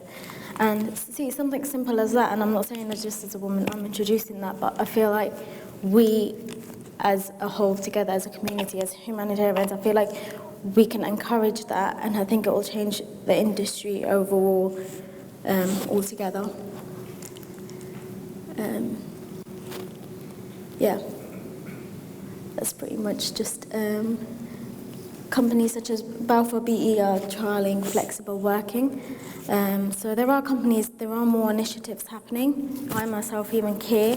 They're doing quite a lot for women now, and we just employed a new director, and she was a woman, so it was cool to see, because usually you go into when I was doing bidding and tendering for projects, you go into a boardroom and one of the directors, he said to me, he goes, I read your paper, but it's just very cold. Like, I don't think the industry is like this. I think it's very different. Like, I think it's changing. And then I said, David, look around where we are. And I was like, I'm not only the woman here, I'm not the only woman here, I'm the only brown person here. And I was like, just even you saying that, look around the office, I'm the only person here that stands out. And I'm not saying because I don't, make a difference, but I was like, this alone is an issue, and this is on a senior board level of a big company. I was like, whether you admit it or not, I've got statistics where I can show you. I was like, it's not, you're not making a huge difference. It is something that relatively, I feel like, needs to go to government, and something that needs to be a priority in advancing the industry itself. Jazakallah khairan, and thank you. Welcome any questions that you have. Thank you very much. Even your charts were feminine, were girly, pink color. So we'll open the floor for questions. Yes, of course. 5 minutes. Yes. Yes, Dr. Radwan. In the goals you mentioned that you wish to change the situation. Is this action research? I mean, did you intend to change the participants while doing the research? Or you mean just by the findings you will change the situation? The main objective of my research was I wanted to find out the issues. And through the issues, then I was employed by CARE. And then through those issues, because I understood those issues from different perspectives, I could then follow them on whilst working. But you didn't choose to inform or change the participants of the studies themselves while doing the study? No. As in, why are they doing the study? No, while doing the study. Because action research works in different ways. You explore the problem, but you change people's perspectives while doing the research. Yeah, so that wasn't one of the objectives of my research. It wasn't to change participants' views of them. It was to get their perspective. Like for example, I'm not sure if you know what the NSS is. It's the National Student Survey. So from all the universities in the UK, they extract feedback from students in the UK. And then as universities, they come together on a board level and they make any changes that they feel like, are very similar or quite consistent.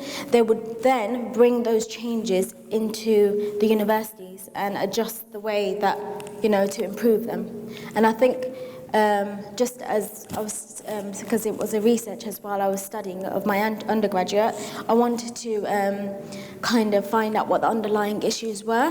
And then now as working, I feel like I could actually tackle that because I've been on that senior level and I've tried to form connections in which I could now feel like I could, implement those changes. Well done with your presentation. Thank you. I like it a lot. So everybody now, we know that we have low interest in women in engineering. Yeah. What do you think, how we can increase that number? How we can attract the young ladies to enroll in an engineering university? I think the best possible ways that I've seen is going into schools and colleges, personally talking to girls myself and trying to see what their careers are, because a lot of them kind of paint engineering or even technical courses. This is not even with just the construction, as in even with technical courses such as physics, or they paint it as no, it's not for me. And I think it's just going in and just talking to them, training programs, workshops, I think, are one of the best ways to go in there and even trying to set up a workshop of what it is like there and in industry, or even something for them to play around with. I think that's one of the best ways, and I wish I had that in college so I could get a better grasp of what I'm doing now. But yeah, and I didn't even want to be an engineer. I wanted to be a nurse. I wanted to be a children's nurse. And when I applied to university, I didn't get in, and then I didn't get into nursing. And then my cousin said to me, he said, "Why don't you go into engineering? You've got such a good mathematical background. Why don't you consider it?" And I said, "No, not engineering. Like that's not for me." And when I told my mum I'm going into construction, she goes, "You're going to be a plumber?" And I was like, "No, not a plumber." I was like, "Mum, it's engineering." I was like, she goes, "Are you sure?" And I was like, "Yeah." And then my dad was very enthusiastic, but I think it does play into your family as well, and sometimes what they want you to do or what a career path, and not everyone's a big fan of their daughters going into construction because, again, of the image it paints itself. So I think workshops are one of the biggest ideas in order for them to kind of break that kind of barrier in their head of what they think they'd be doing and what they'd actually be doing. Yeah. So I think there is improvement, looking back 20, 50 years or even the past 5 years. Of course. But also there is still challenges, a lot of work, to be done.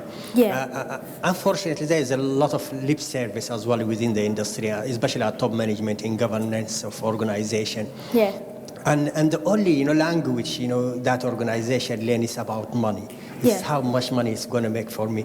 I'm wondering, did you look at the economical benefit of women coming into the industry and what it bring financially, or are you thinking about doing that in the future? Yeah, I actually I don't know if I can go back. I'm sure there was a slide in which I found, unless I removed it.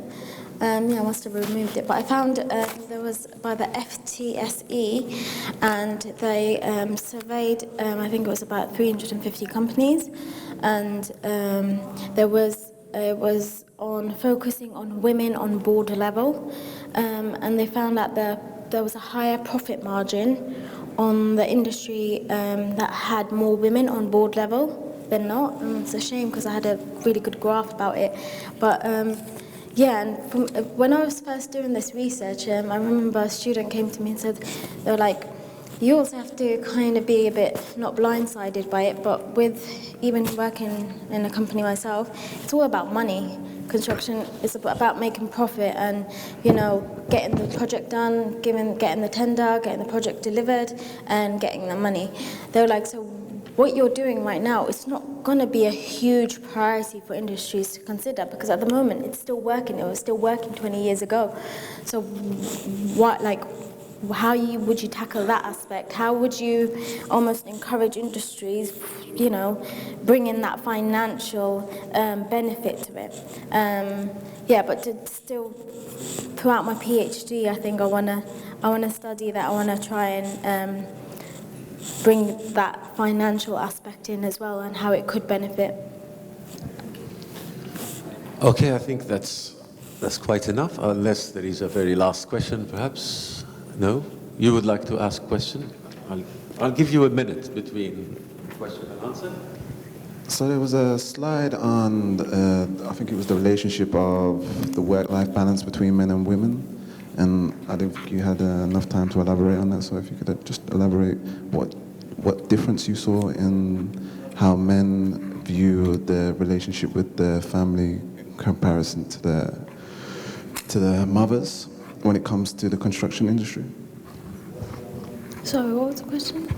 So basically, the work-life balance, do men see a difference to women in the construction industry? So for men, I found it, from my graph, it was majority of men say they disagreed to struggle with family and work life, and I think it was because of more women are given that to look after their families and their children and whatnot. Yeah. All right. Thank you. Well, thank you very much. Thank you. you. Okay. Thank you. Okay. I'm in aliquem locum, which means I'm in the place of someone else.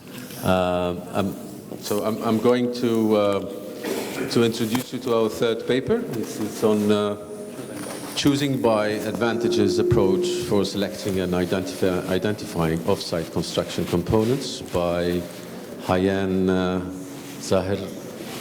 Zahreddin and Hayam Khouri and Farouk Hamza from the American University of Beirut. The floor is yours. Thank you. So again, my name is Hayam Khouri. I'm an associate professor at the American University of Beirut. This work has been done in collaboration with Dr. Farouk Hamza from the University of Alberta, Canada. And today, Hayan and myself will be talking about a choosing by advantages approach for selecting and identifying off-site construction.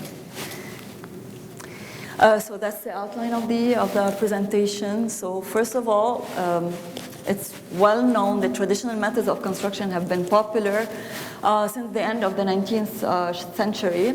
However, these methods have been witnessing a high level of waste, low productivity rates, high cost, poor safety records, poor quality control, and long project duration. So a lot of problems have been associated with the traditional methods of construction.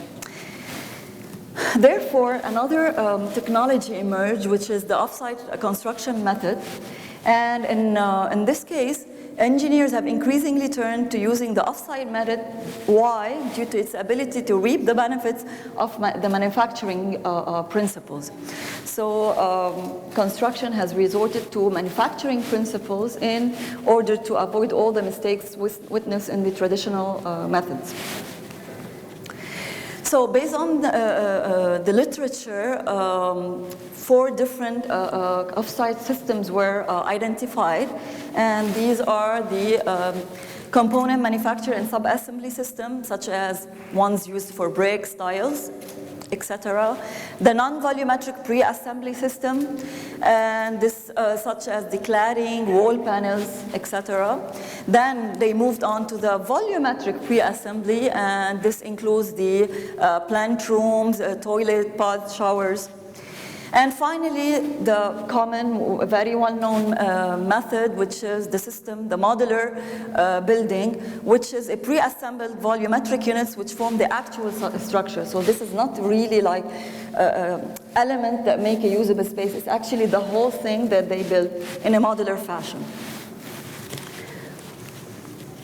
After careful investigation in Lebanon and Syria in particular, 4 systems were actually identified, which are the non-volumetric penalized systems, the non-volumetric natural materials system, the volumetric systems, and the hybrid systems. So these are the 4 systems currently being used in Lebanon and Syria in particular. I'll be talking about these later on. So what are the research gaps of the existing studies? Carrying out a detailed study to select the best off-site system components. So we have systems, we have components. So carrying out a study to identify the best off-site component has been missing from the literature review, and in particular in Lebanon and Syria as well. So none of the previous works have selected the optimal off-site construction system for a given project while considering value maximization and waste minimization. So none have considered to optimally select an off-site component in a lean fashion. I would like to say here that most of the approaches or the off-site construction processes have been done really haphazardly without any systematic process, and that's what we're trying to do here. And throughout this research is to come up with a very thorough, systematic approach to identify the optimal system component. Okay, accordingly, based on the gaps, the objective of this study is to design a new decision support tool targeted at identifying and selecting the best off-site system component for a project in a lean manner. In other words, while maximizing the value and meeting customer requirements through continuous improvement and waste elimination. So in order to achieve that, we have to adopt some lean approaches, and we're going to see what are these approaches. So this is the flowchart for the research methodology of this paper. So in this case here, let me talk briefly about the whole thing, and then I'll highlight our contributions. So many studies have carried out a comparison between off-site and on-site. We're not doing that. And then, so we're not doing that part. Our work really focuses on dwelling into the off-site construction approach. And in this case, our approach is based on two layers. The first layer is in really identifying or highlighting the importance and according or allocating weights for each of the identified off-site construction systems in Lebanon and Syria. Those were identified in Lebanon and Syria. So by using the AHP technique, we were able to give a weight for each of these systems. However, this is not within the scope of the presentation today. This was done in a separate conference paper. The scope of this paper, of this presentation today, is actually to identify the most optimal off-site component using what approach is called the CBA approach. So in the first layer, guys, which again is not part of this is not within the scope of this presentation, is the purpose is to really give or allocate weights to each of these, and then in opting or in choosing the optimal one through CBA. So we'll have a weight here, we'll identify an advantage here, and then we can multiply these eventually in the end product. So let me go and explain the CBA approach. Okay, so the CBA approach was developed in 1999 by Jim Soor. It's a decision-making tool that assists the users in getting the best decision by comparing different choices. So in this case, it enhances the quality of comparison among the results, and moreover, it's very easy to fill out the table. Now, I'll be giving an example on the CBA. So in this case here, after careful and thorough investigation in the market, like in Lebanon and Syria, we were able to identify those components with respect to the systems, okay? So this was done after thorough investigation in the markets. So what's the CBA approach, or our decision system that we're adopting, which is based on the CBA approach? So the steps here are actually the underlying mechanism of the CBA approach. So in this case, first of all, we need to define the factors, the user needs or the factors. Then we need to define criteria for each of those factors. Now, these two steps are actually provided by us to the participants in this analysis. So these first two steps, we get this information, we place them in the table, and then once these two steps are ready, then the last three steps are carried out by the participants of the analysis. What do they consist of? They consist of defining the attributes of alternatives. So in this case, for each alternative or off-site alternative, we need to define the attributes. Then we need to decide on the advantages of each of those off-site systems by assigning a degree of importance to each advantage. So more specifically, let me go and explain it on this table here. So in this case, after conducting semi-structured interviews with participants or with stakeholders from the markets, we were able to identify or to single out those factors: the design and execution factor, the quality factor, the health and safety one, sustainability, cost, time, and process. And for each of these factors, which is the first step in the decision model, for each of these ones, we define criteria, right? So in this case, for the design and execution factor, a sub-factor is design input. The criteria defined for that sub-factor is minimal amount of information is desirable. So the factors, the sub-factor and the criteria were actually input by us. And then for the attribute and the advantage importance, it was done by the participants in this analysis. So in this case, an example of attribute here, in this case, for this one, minimal amount of information is desirable, no amount is needed in this case. For the case of the design flexibility, an attribute can be there is no flexibility in the design, and then no modifications can happen in the design. So it's up to the people participating in this analysis to decide on the attribute, and then accordingly to allocate an advantage and a degree of importance to that attribute that they chose.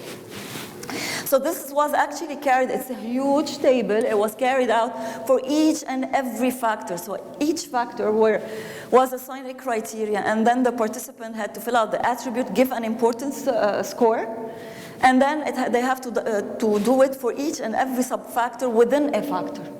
So, and when we carried that with a lot of participants. Who were the participants in this case?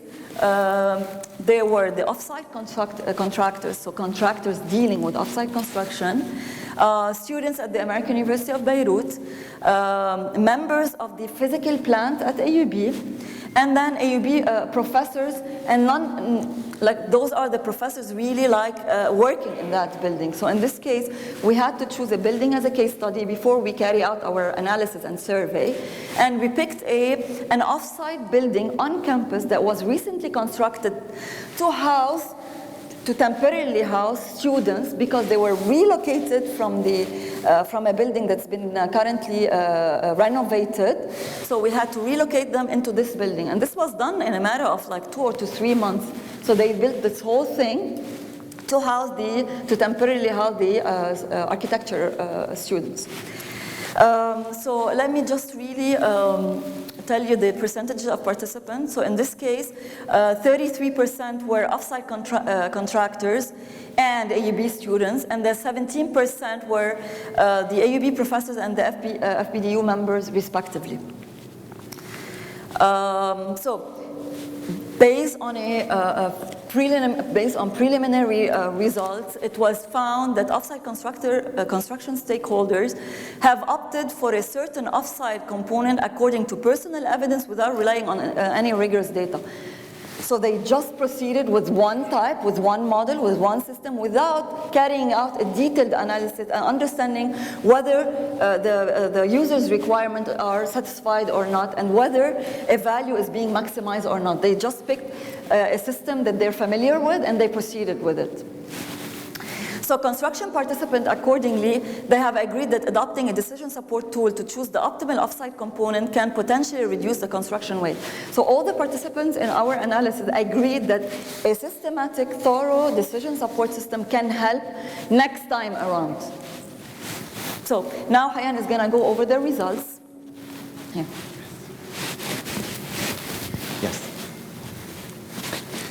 Yes, this figure presents the variance and the importance of the off-site system components among different construction stakeholders, users, owners, contractors, and professors with respect to the different factors. The purpose behind this results is to highlight how the decision is variance among different construction stakeholders and factors. Yes. Owners prefer the sandwich steel panels with the highest accumulated score, 1,898. Nevertheless, this option achieved the lowest score with respect to the quality and health and safety.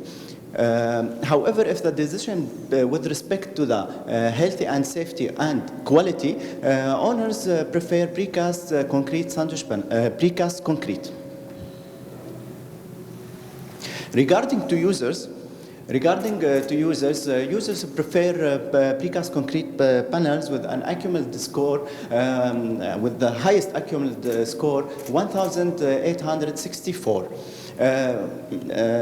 However, the choice shift to the composite soiled precast sandwich panels with respect to the design and execution, and to the lightweight steel open panels with respect to the process, and to the lightweight steel closed panels with respect to the time, and finally to the sandwich steel panels with respect to the health and safety. These results show that there is a conflict among construction stakeholders when adopting off-site buildings. So, therefore, in order to maximize the value of this method, a decision should involve all stakeholders. Due to the conflict among construction stakeholders, two additional interviews were conducted. one with the senior project manager from FPDU at AUB, and the second with the operation manager of the studio buildings. Both agreed that the decision maker select a steel temporary off-site building without taking into consideration the other available off-site option.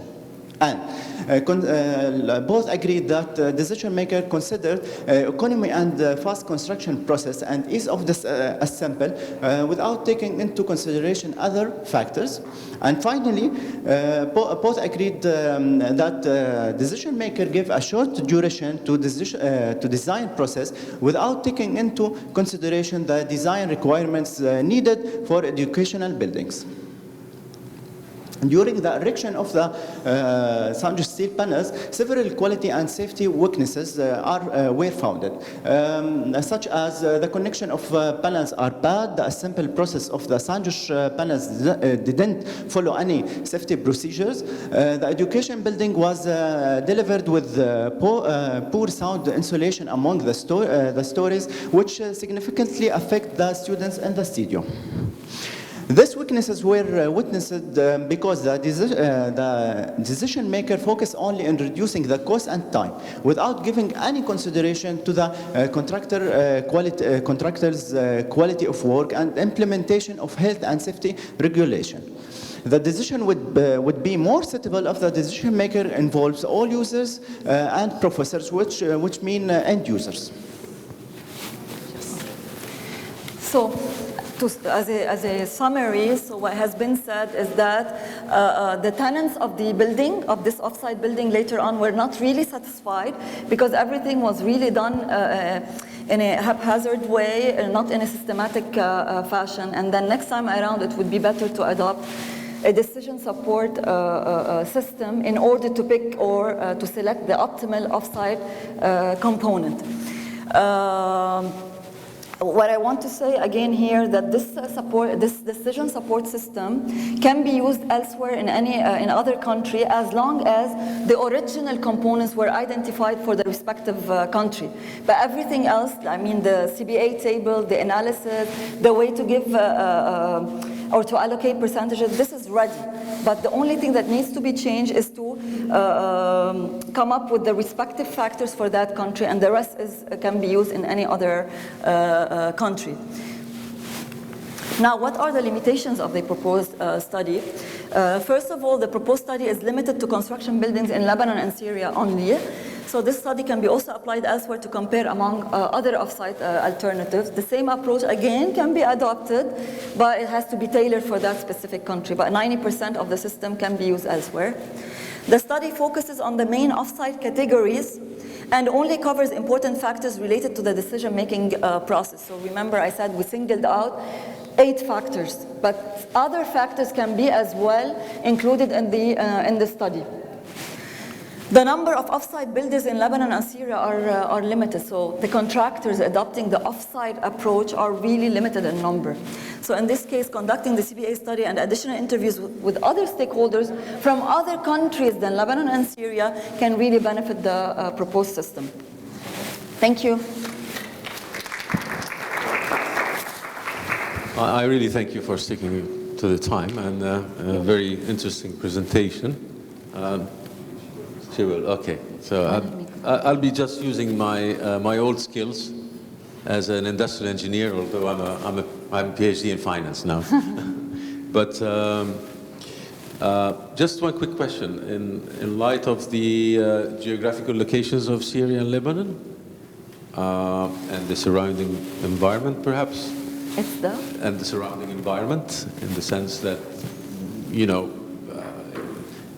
it's different than other countries not having perhaps, you know, troubles or something like that. Just thinking, what could be the optimal decisions of those components, of the components of the system? You know, should it be? I mean, in other words, do you have other factors like with regard to the environment or seismic kind of?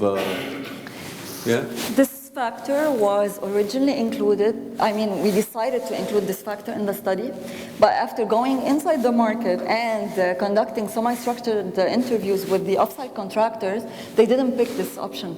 So we had to single out. So we came up with like 20 factors, and then we had to pick only 8 factors. But this is a valid comment, but maybe not applicable to Lebanon in particular. To Lebanon. Yes, yes. And one last thing, what makes your approach different than the analytic hierarchy process? Okay, so here's the thing, just 1 second, real quick. We're not using CBA in lieu of AHP. We're combining them actually. So, okay. Let me say it like verbally. So in this case, the first layer of our approach uses or relies on AHP to give a weight for the offsite systems, and then we're using the CBA for the offsite components with respect to those systems. So we're carrying out the AHP at the higher level, which are the offsite systems, and then once we give or allocate weights to each of these systems, we're moving like in a granular fashion to hit on the components of those systems. So we're not like using CBA and we're not using AHP. Actually, we have a hybrid model where we're employing AHP in the first part, but this we're picking or allocating weight to the systems, and then we're using CBA to allocate importance to the respective system components. Okay. Well, I'll take other questions from the audience. Thank you very much. Yeah, thank you.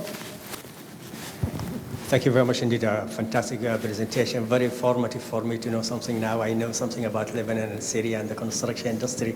But looking at your criteria and one of the work we did in Australia and in the UK, one of the challenges and the barriers for the uptake of prefab is aesthetic. Aesthetics, the perception, people, they look at it, even look at that office, it looks terrible. Nobody wants to stay in that office you showed us the picture for. It is, yeah. I'm surprised that is not part of your criterion. You looked at sustainability, quality, but you didn't look at perception and architectural design, play, and aesthetics. The design. Actually, we had one factor, which is design and execution. And include some factors about the design, as you mentioned. But this table is just a simple part of the design factors. It's 1% of the full table here.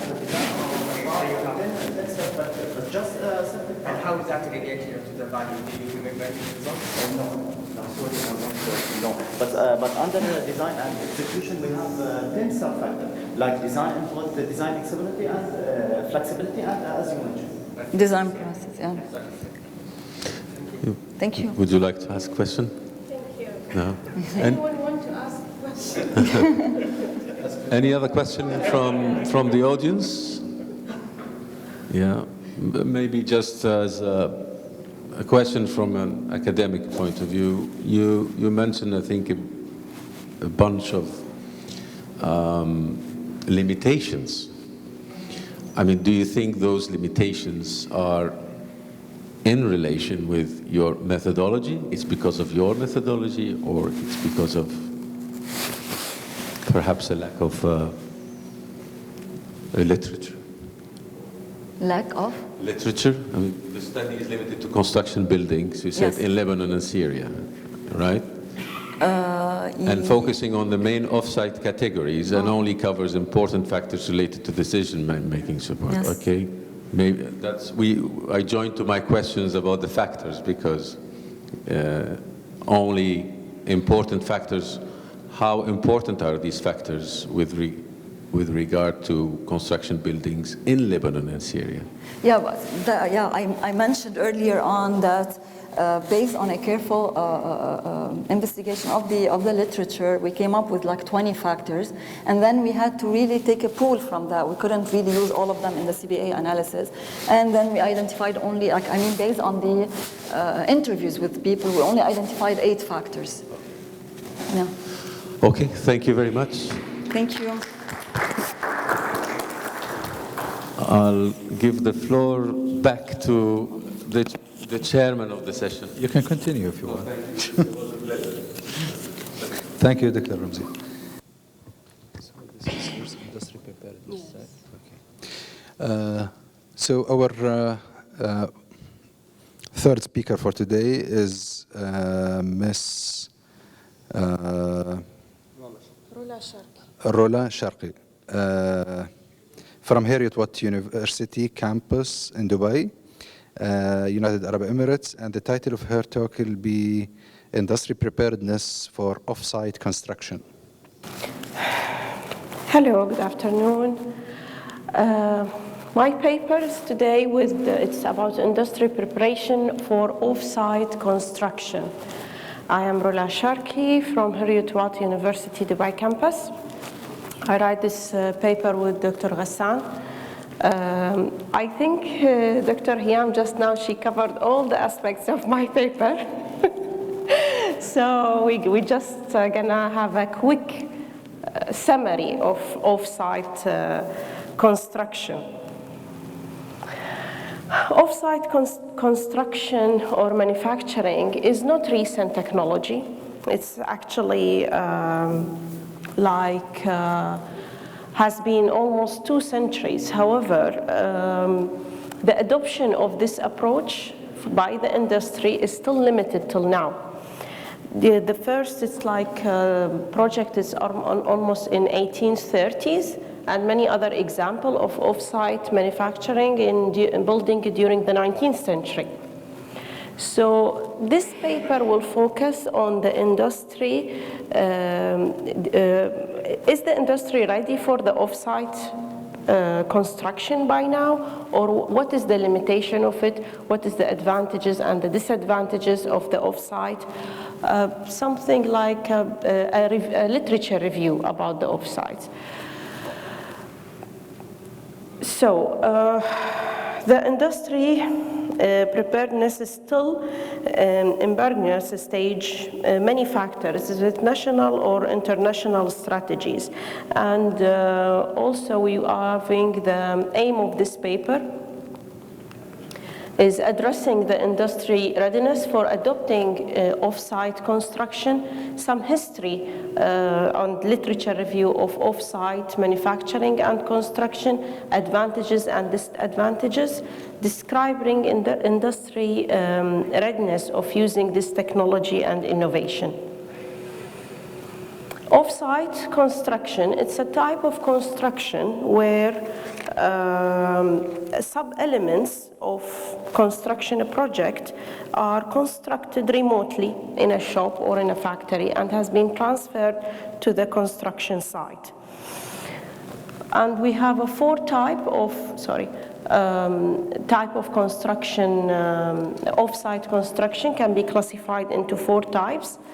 Building component, non-volumetric pre-assembly, volumetric pre-assembly, modular building, and we can use the hybrid system of combining them all. As I mentioned in the previous presentation, you passed through them in details with examples about each and every type.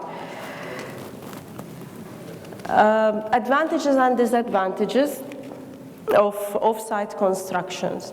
Here are some of the advantages of using it. It's time saving, quality improvements. Actually, the time saving is one of the most important factors because it generates significant economical impact on the construction industry. And we are ensuring that the deadlines met more than the on-site construction. Quality improvement. Off-site construction have more quality control than the on-site. Addressing shortage in skills, like the off-site construction process can be outsourced rather than so less labor force will be used on-site. Cost reduction, productivity improvement, and we have also other benefits like social, technical, and health and safety benefits.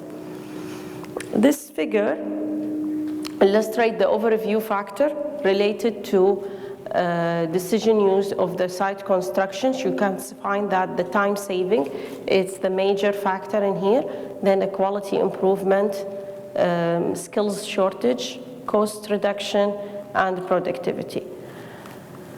The disadvantages of off-site construction, it's the first thing is that although a significant percentage of people working in construction industry show it as an advantage, while studies show that 67% of the client or the designer and 77% of contractor believe that off-site construction is more expensive.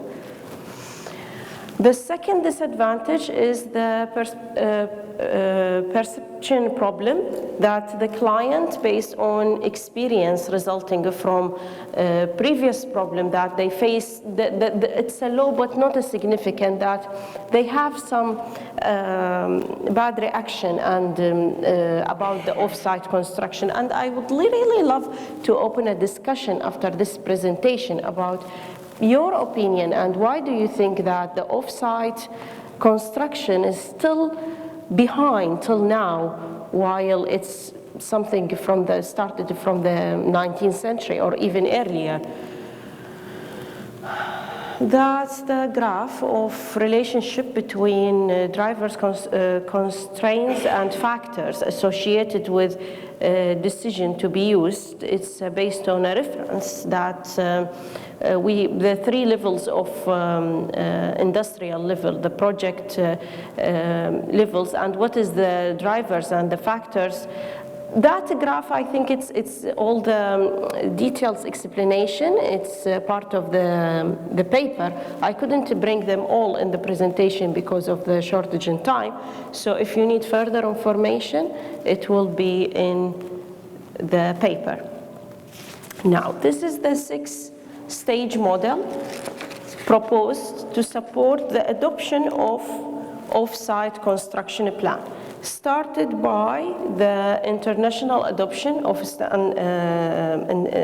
standards, national adoption, organization level, the third one, process-driven, project basis, and occasional basis. When the IT skills need to be addressed in each and every level. Conclusion. Regardless of the assertion of some champions of off-site construction industry method, a complete or even a major shift to standardized and prefabrication is not appropriate now.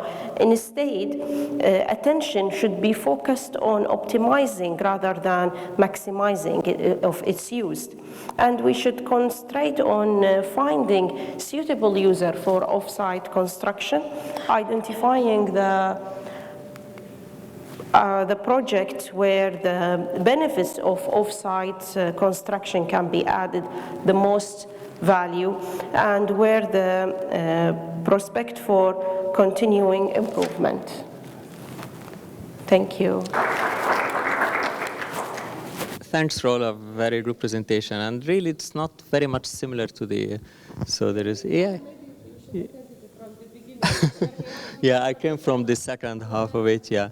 I think talking about drivers, clients may have a very big influence on that. In the session before lunch, there was a presentation about industrialized construction. And 10 years ago, I've done some work with GSK, GlaxoSmithKline, which is a pharmaceutical company, and they were pushing so hard into industrialized and off-site construction, simply because, as the nature of their industry, the know-how of their drugs or medicine, they have a very short period of time of 2 to 3 years where they have exclusive use of using it. So this is when they can have it in the market only without any other competitor. So they developed this system for building their factories in a record time, based on just previously prepared components and assemblies, where they just ship it and build the factory quickly so that they have their product in the market as soon as possible. And this, of course, results in very big changes, including a completely new business model. So, for example, there is no contractor in the project. There is what they call it the integrators, not the contractors. So there are aspects like this, I think, which you may like to consider in terms of new business models, in terms of compelling reasons for some particular types of clients. So I'm not sure if this is covered in your drivers, in your challenges. Okay. Okay. Yeah, but otherwise, it's it's a great work. Yeah, thank you. Thank you, Professor. Any more questions? Yes. You mentioned toward the end, the conclusion, a sentence that interesting. I would like to ask to elaborate a little bit into it. You said the focus should be on optimizing rather than maximizing. Is that what you said exactly?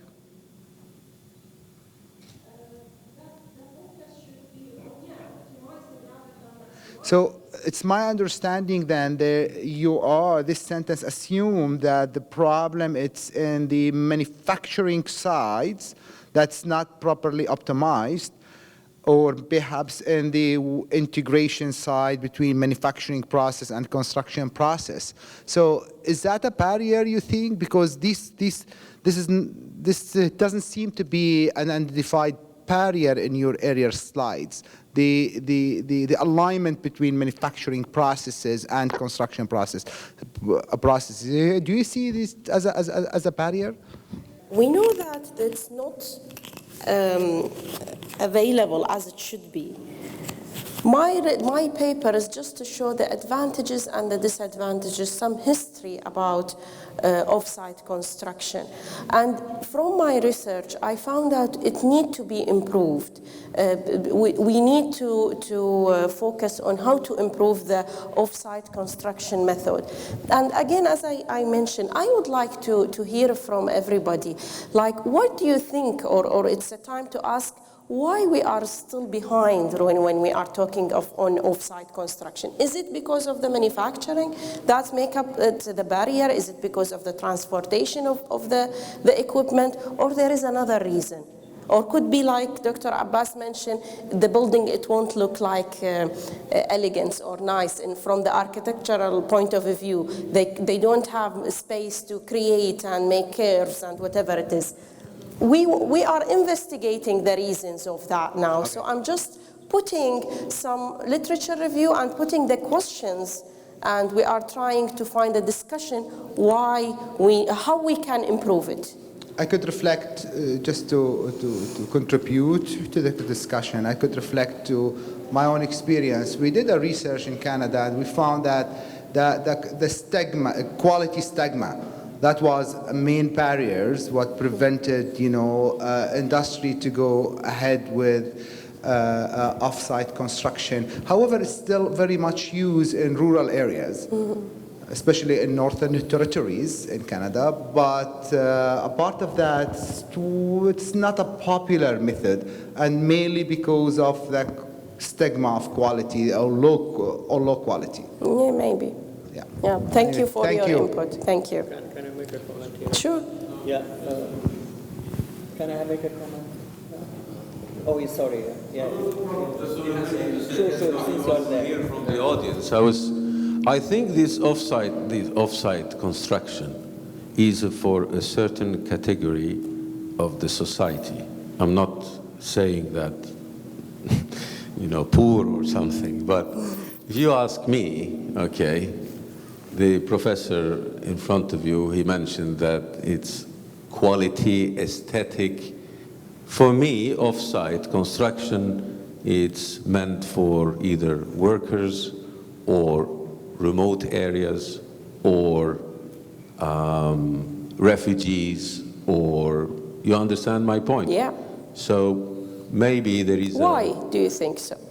This is what I think. Yeah, why? Because I don't like to live in an off-site constructed building. It's not safe for me. It's not beautiful.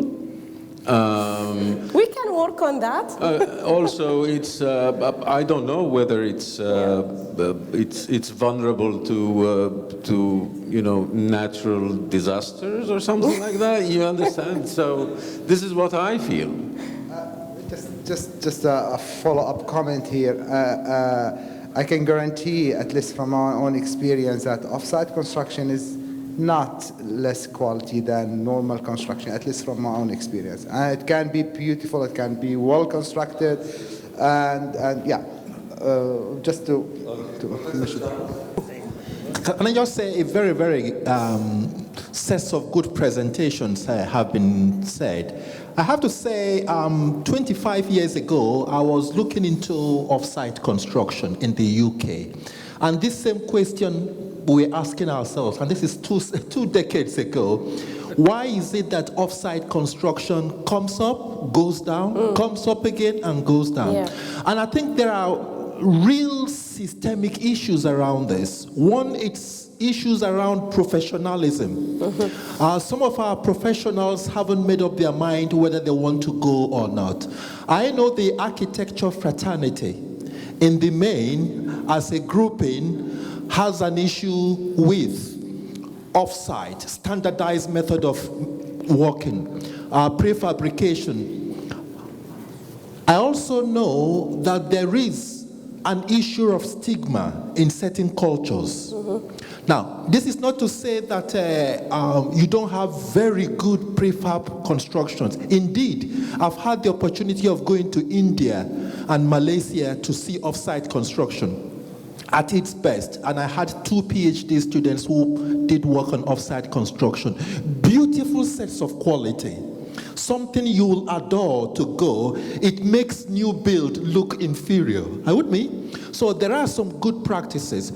The question then becomes, have we embraced it as a community of construction? Has our professionals embraced it? The point I made about architects trying to create new buildings with flair and not repeatable standardized issues. Are you with me? It's an issue. Now, there are real work to be done in terms of trying to use prefab or modern methods of construction to address high level of demand for housing. For example, in developed countries, you might say the taste and fashion and trying to have singularity of buildings is an issue, whereas in many developed countries, one way of addressing the housing gap is to build lots of houses quicker. And in that regard, you are forced, if you're a government, to fall back on modern methods of construction, dry construction, to meet the demands. But there are real pros and cons in trying to look at this.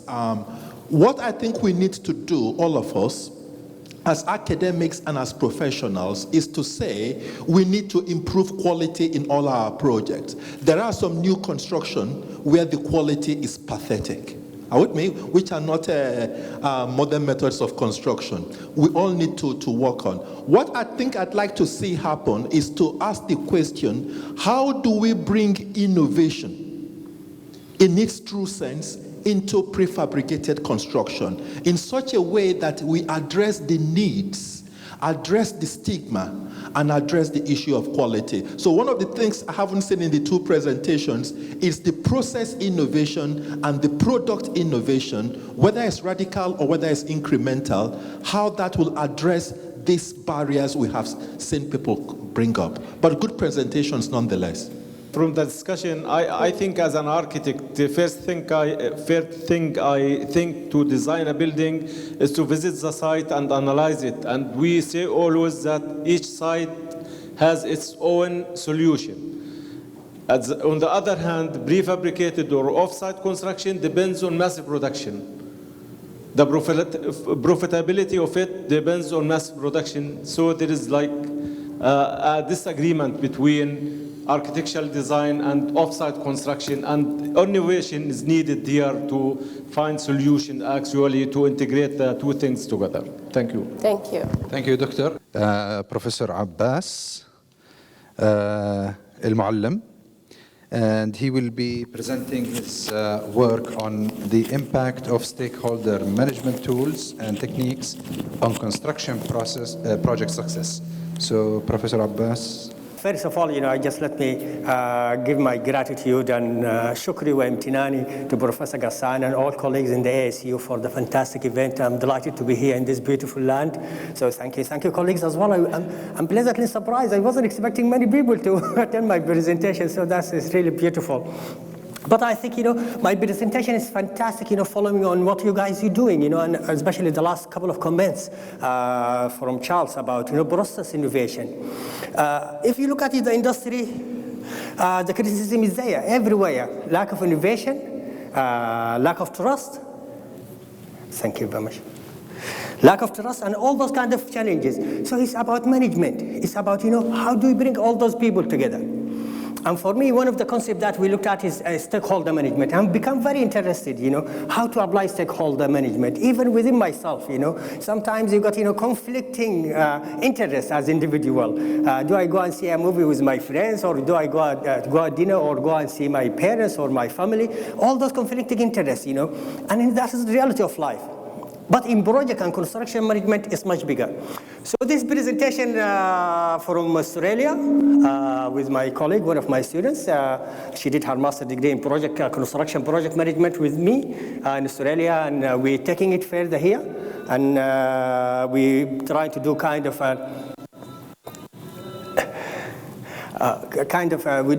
a correlation between what's happening in those two countries.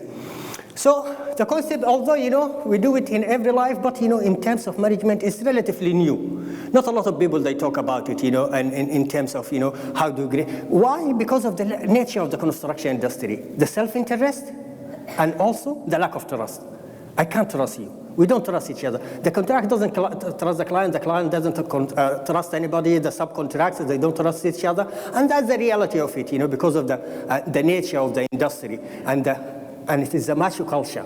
Macho culture brings all those negative issues, within the construction industry, that, a lot of testosterone, people, they behave in different ways, it's either my way or we go to court. Simple as that, in some areas of project. And that's where the challenges are. But, we think, that, stakeholder management have a great impact, and the idea that, construction project management, if you look at the construction project management, beside whether it is prefabricated or not, the success rate is very low. Most of, even IT, if you look at any industry, even IT, people, they think IT is the best project management area. If you look at IT, the success rate of IT projects is not more than 30%. They all late, they're all over budget. The same as construction. But, the construction, it has that kind of stigma and reputation. And the problem, the thing for us, we try to find, to integrate those kind of tools and understand them in how, construction works and how can impact, the success of construction projects. And the construction project, usually they rely on two aspects, to ensure success. The most important, whether it is prefabricated or not. So the first is, you need a good, high-performing team. You need to bring your team together, from the client, from the project management, from the architects, from the MEP, the consultants, the subcontractors, the workers on site, everybody. That, it has to be performing team. And then, because, everybody is driven by self-interest, how are you going to bring those together? If I think that, I can make money here, if I make $5, somebody else might lose those $5. That's the nature of it. So how are you going to bring those people to work together? And that's where stakeholder management, they can come. Besides that, the issues also is causing, trust and also power. Who gets the power within the supply chain? Usually, the client, they impose, their ideas and what they want, and their cost on the contractors. And this is why, we think that, if you have a good, effective stakeholder management, that could be the best way for you in terms of achieving the three bottom lines for any project: good quality, at good cost, and on time. Those are the main. But prior to that, stakeholder management, they will bring different other success factors: social impact, satisfaction, everybody's satisfied across, the project team. And I think that's where, the benefit of stakeholder management. And if you have poor stakeholder management, if you don't have a good project managers, what happens? Confusion. Nobody knows what to do. Unclear project goals, and also potential failed delivery of project objectives, and to a great extent. So whether we prefabricated or not, or traditional or modern buildings, we need stakeholder management. Am I going the right way? So for you for us, when we work in any project, with the stakeholder, you need to identify the stakeholder. Who are they? And what power do they have? What do they contribute to the project? What are their aims and objectives? And also manage communication channel by relatedness, interactive influence of the projects. And in any, as individual human beings, even within stakeholder management, we need three things. As individuals, psychology will tell us we need autonomy, we need relatedness, okay, and we need fairness. Any human beings would like those three. And the psychology, they call it the SCAF model, if you want to look at it. But these are the most important: autonomy, relatedness, and fairness within the project team, as individual and so forth. So the construction management, usually the clients are the powerhouse, and they usually they have their contract for investment, and rightly so, because they are investing their time, their investment, their money into new projects, whether it is public or whether it is private client. And also, the good thing about the stakeholder management, it has to kind of eliminate the risk of miscommunications and also deliver projects. So a stakeholder theory started to look at those kind of issues about morals and values in managing organizations, in managing projects, and also the need, to create good relationship. And the most important, in construction project management, we need to look at this kind of issues. These are the most important, and this is where my interest is. It's not about the technology. It's not about prefabrication. It's not about BIM. Yes, these are very important for me, but I'm interested more in the sociological and interpersonal side of managing people. How do they interact? Because if you look at it, most of the research will tell you that all the problems in the construction industry, 70% are social and about 30% are technical. This kind of the figures, that came from the UK about 5-6 years ago, when people they were talking about, management. I got the wrong way again. So it's become very important area, and particularly in project management. So the Project Management Institute start looking at this, stakeholder management and how to apply it, and we start seeing a lot of models to look at the stakeholder management. And when we looked at the research review, it's very simple. The first thing they will ask you, identify your stakeholders, know who they are, okay, whoever they are. And usually here, this is the trap. When we focus about construction management, we focus on the most important people: the contractor, the client, okay, and that's it. But there's a huge number of stakeholders. Sometimes they are not part of the project initiation. So for example, facilities managers. So they are part of the process, but they come to it later.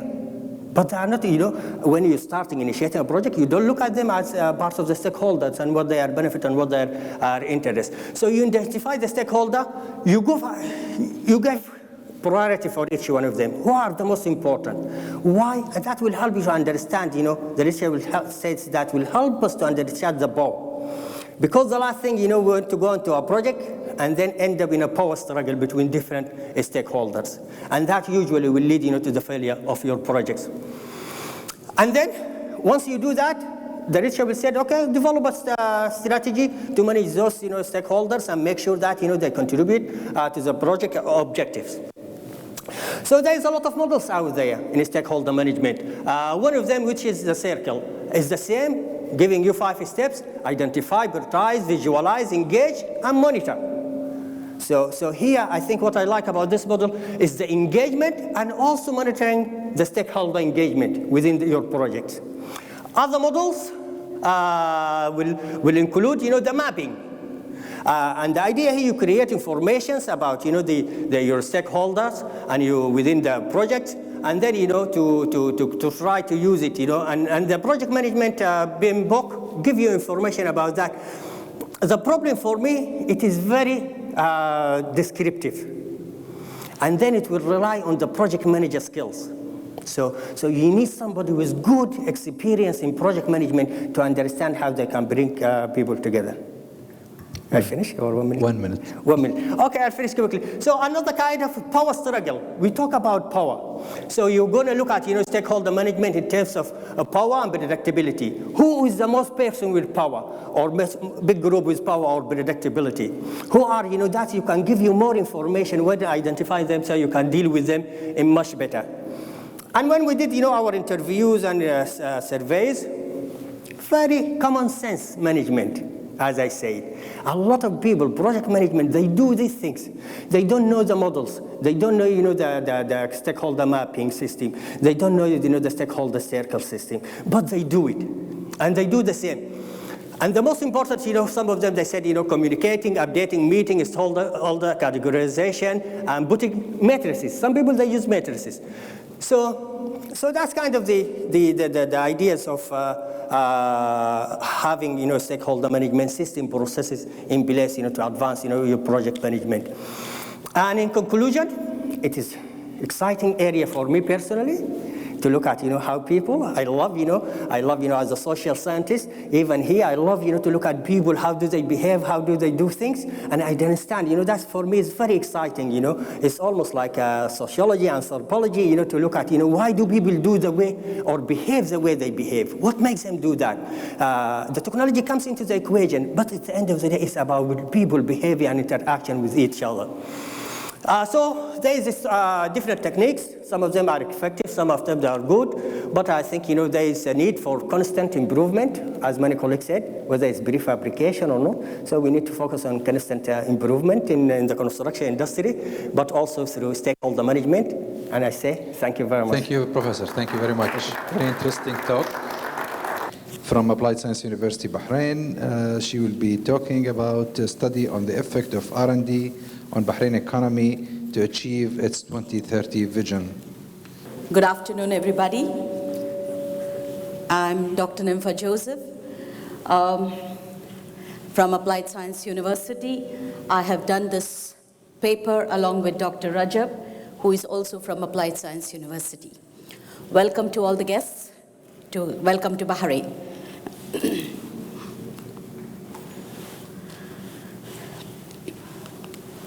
So basically, our paper is on the study on the effect of research and development on Bahrain economy to achieve its 2030 vision.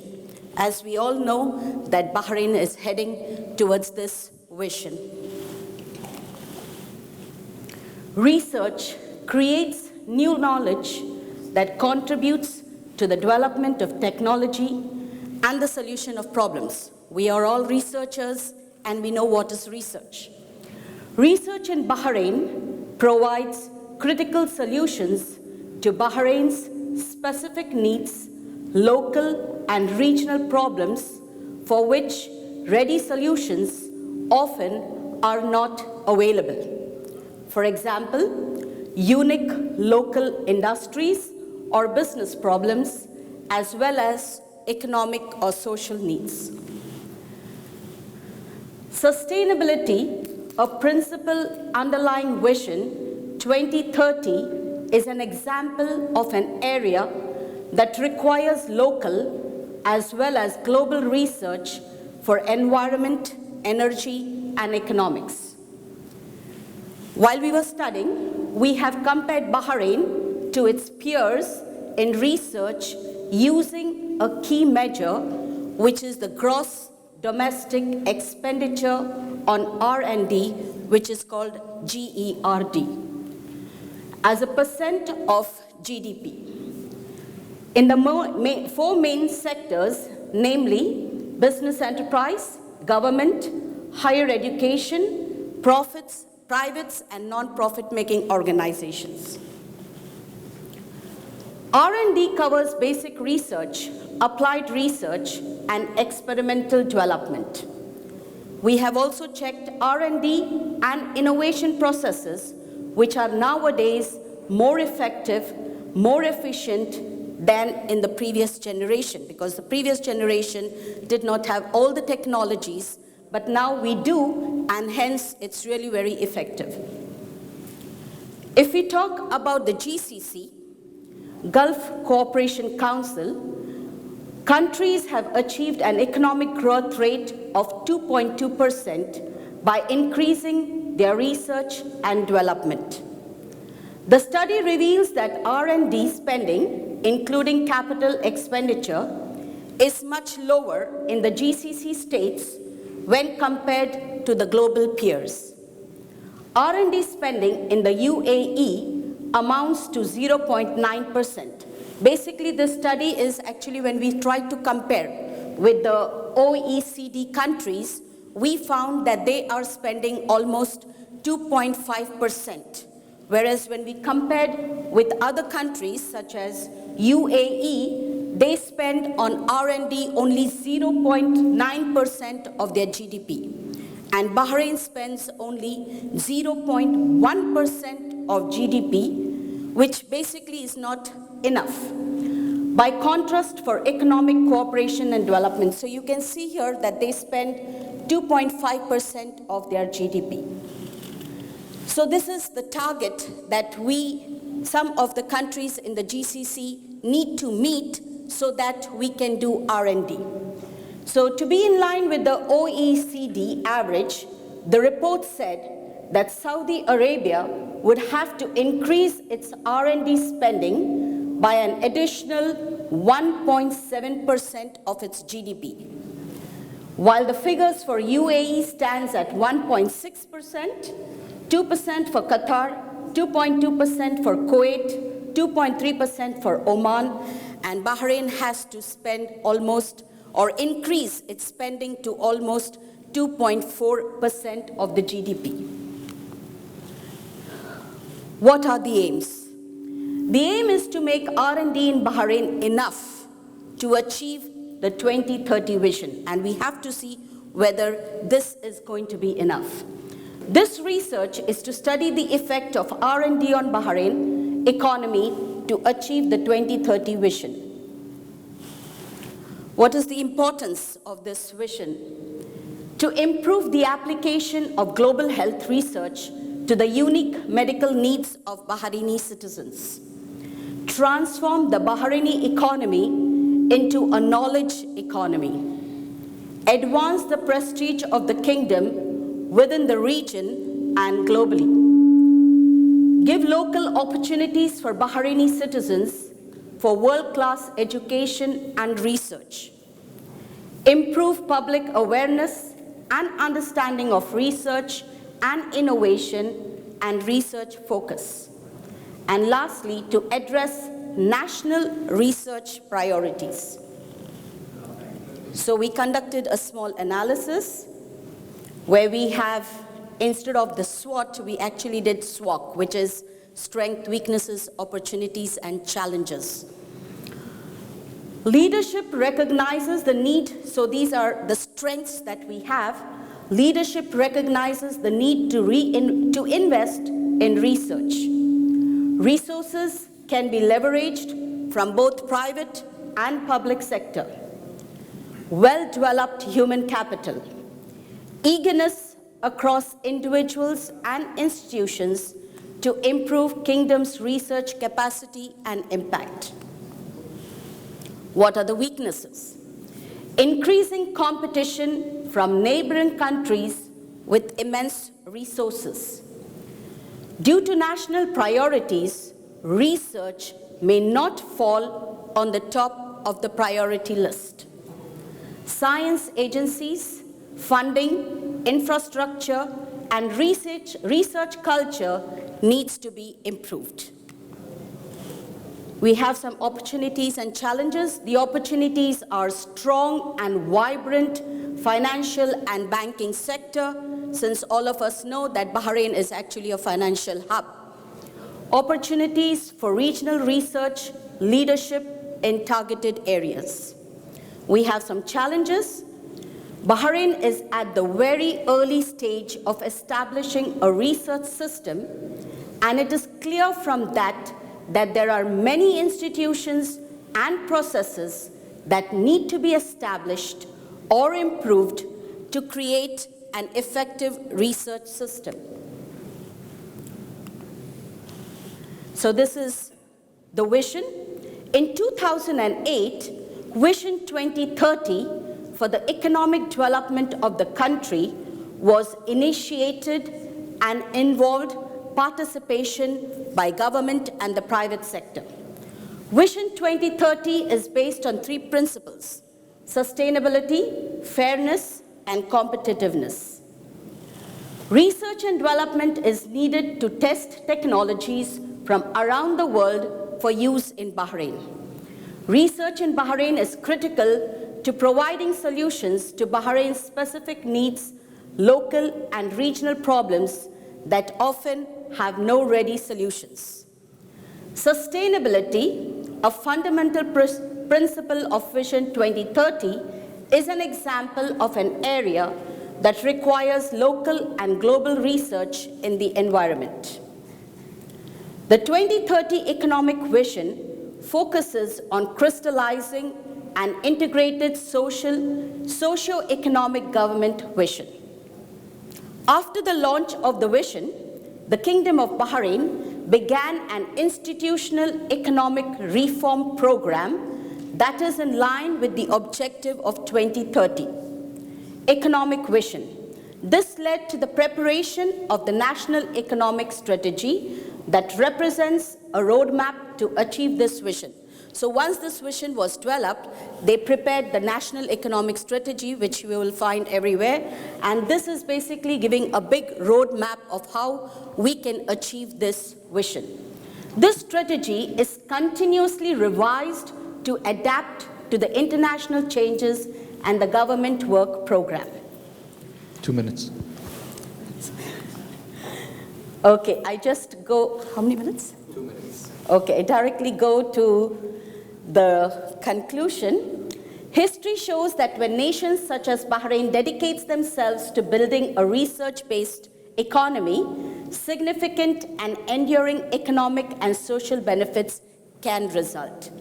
The benefits of expanding research will not all occur immediately, but will accrue over time.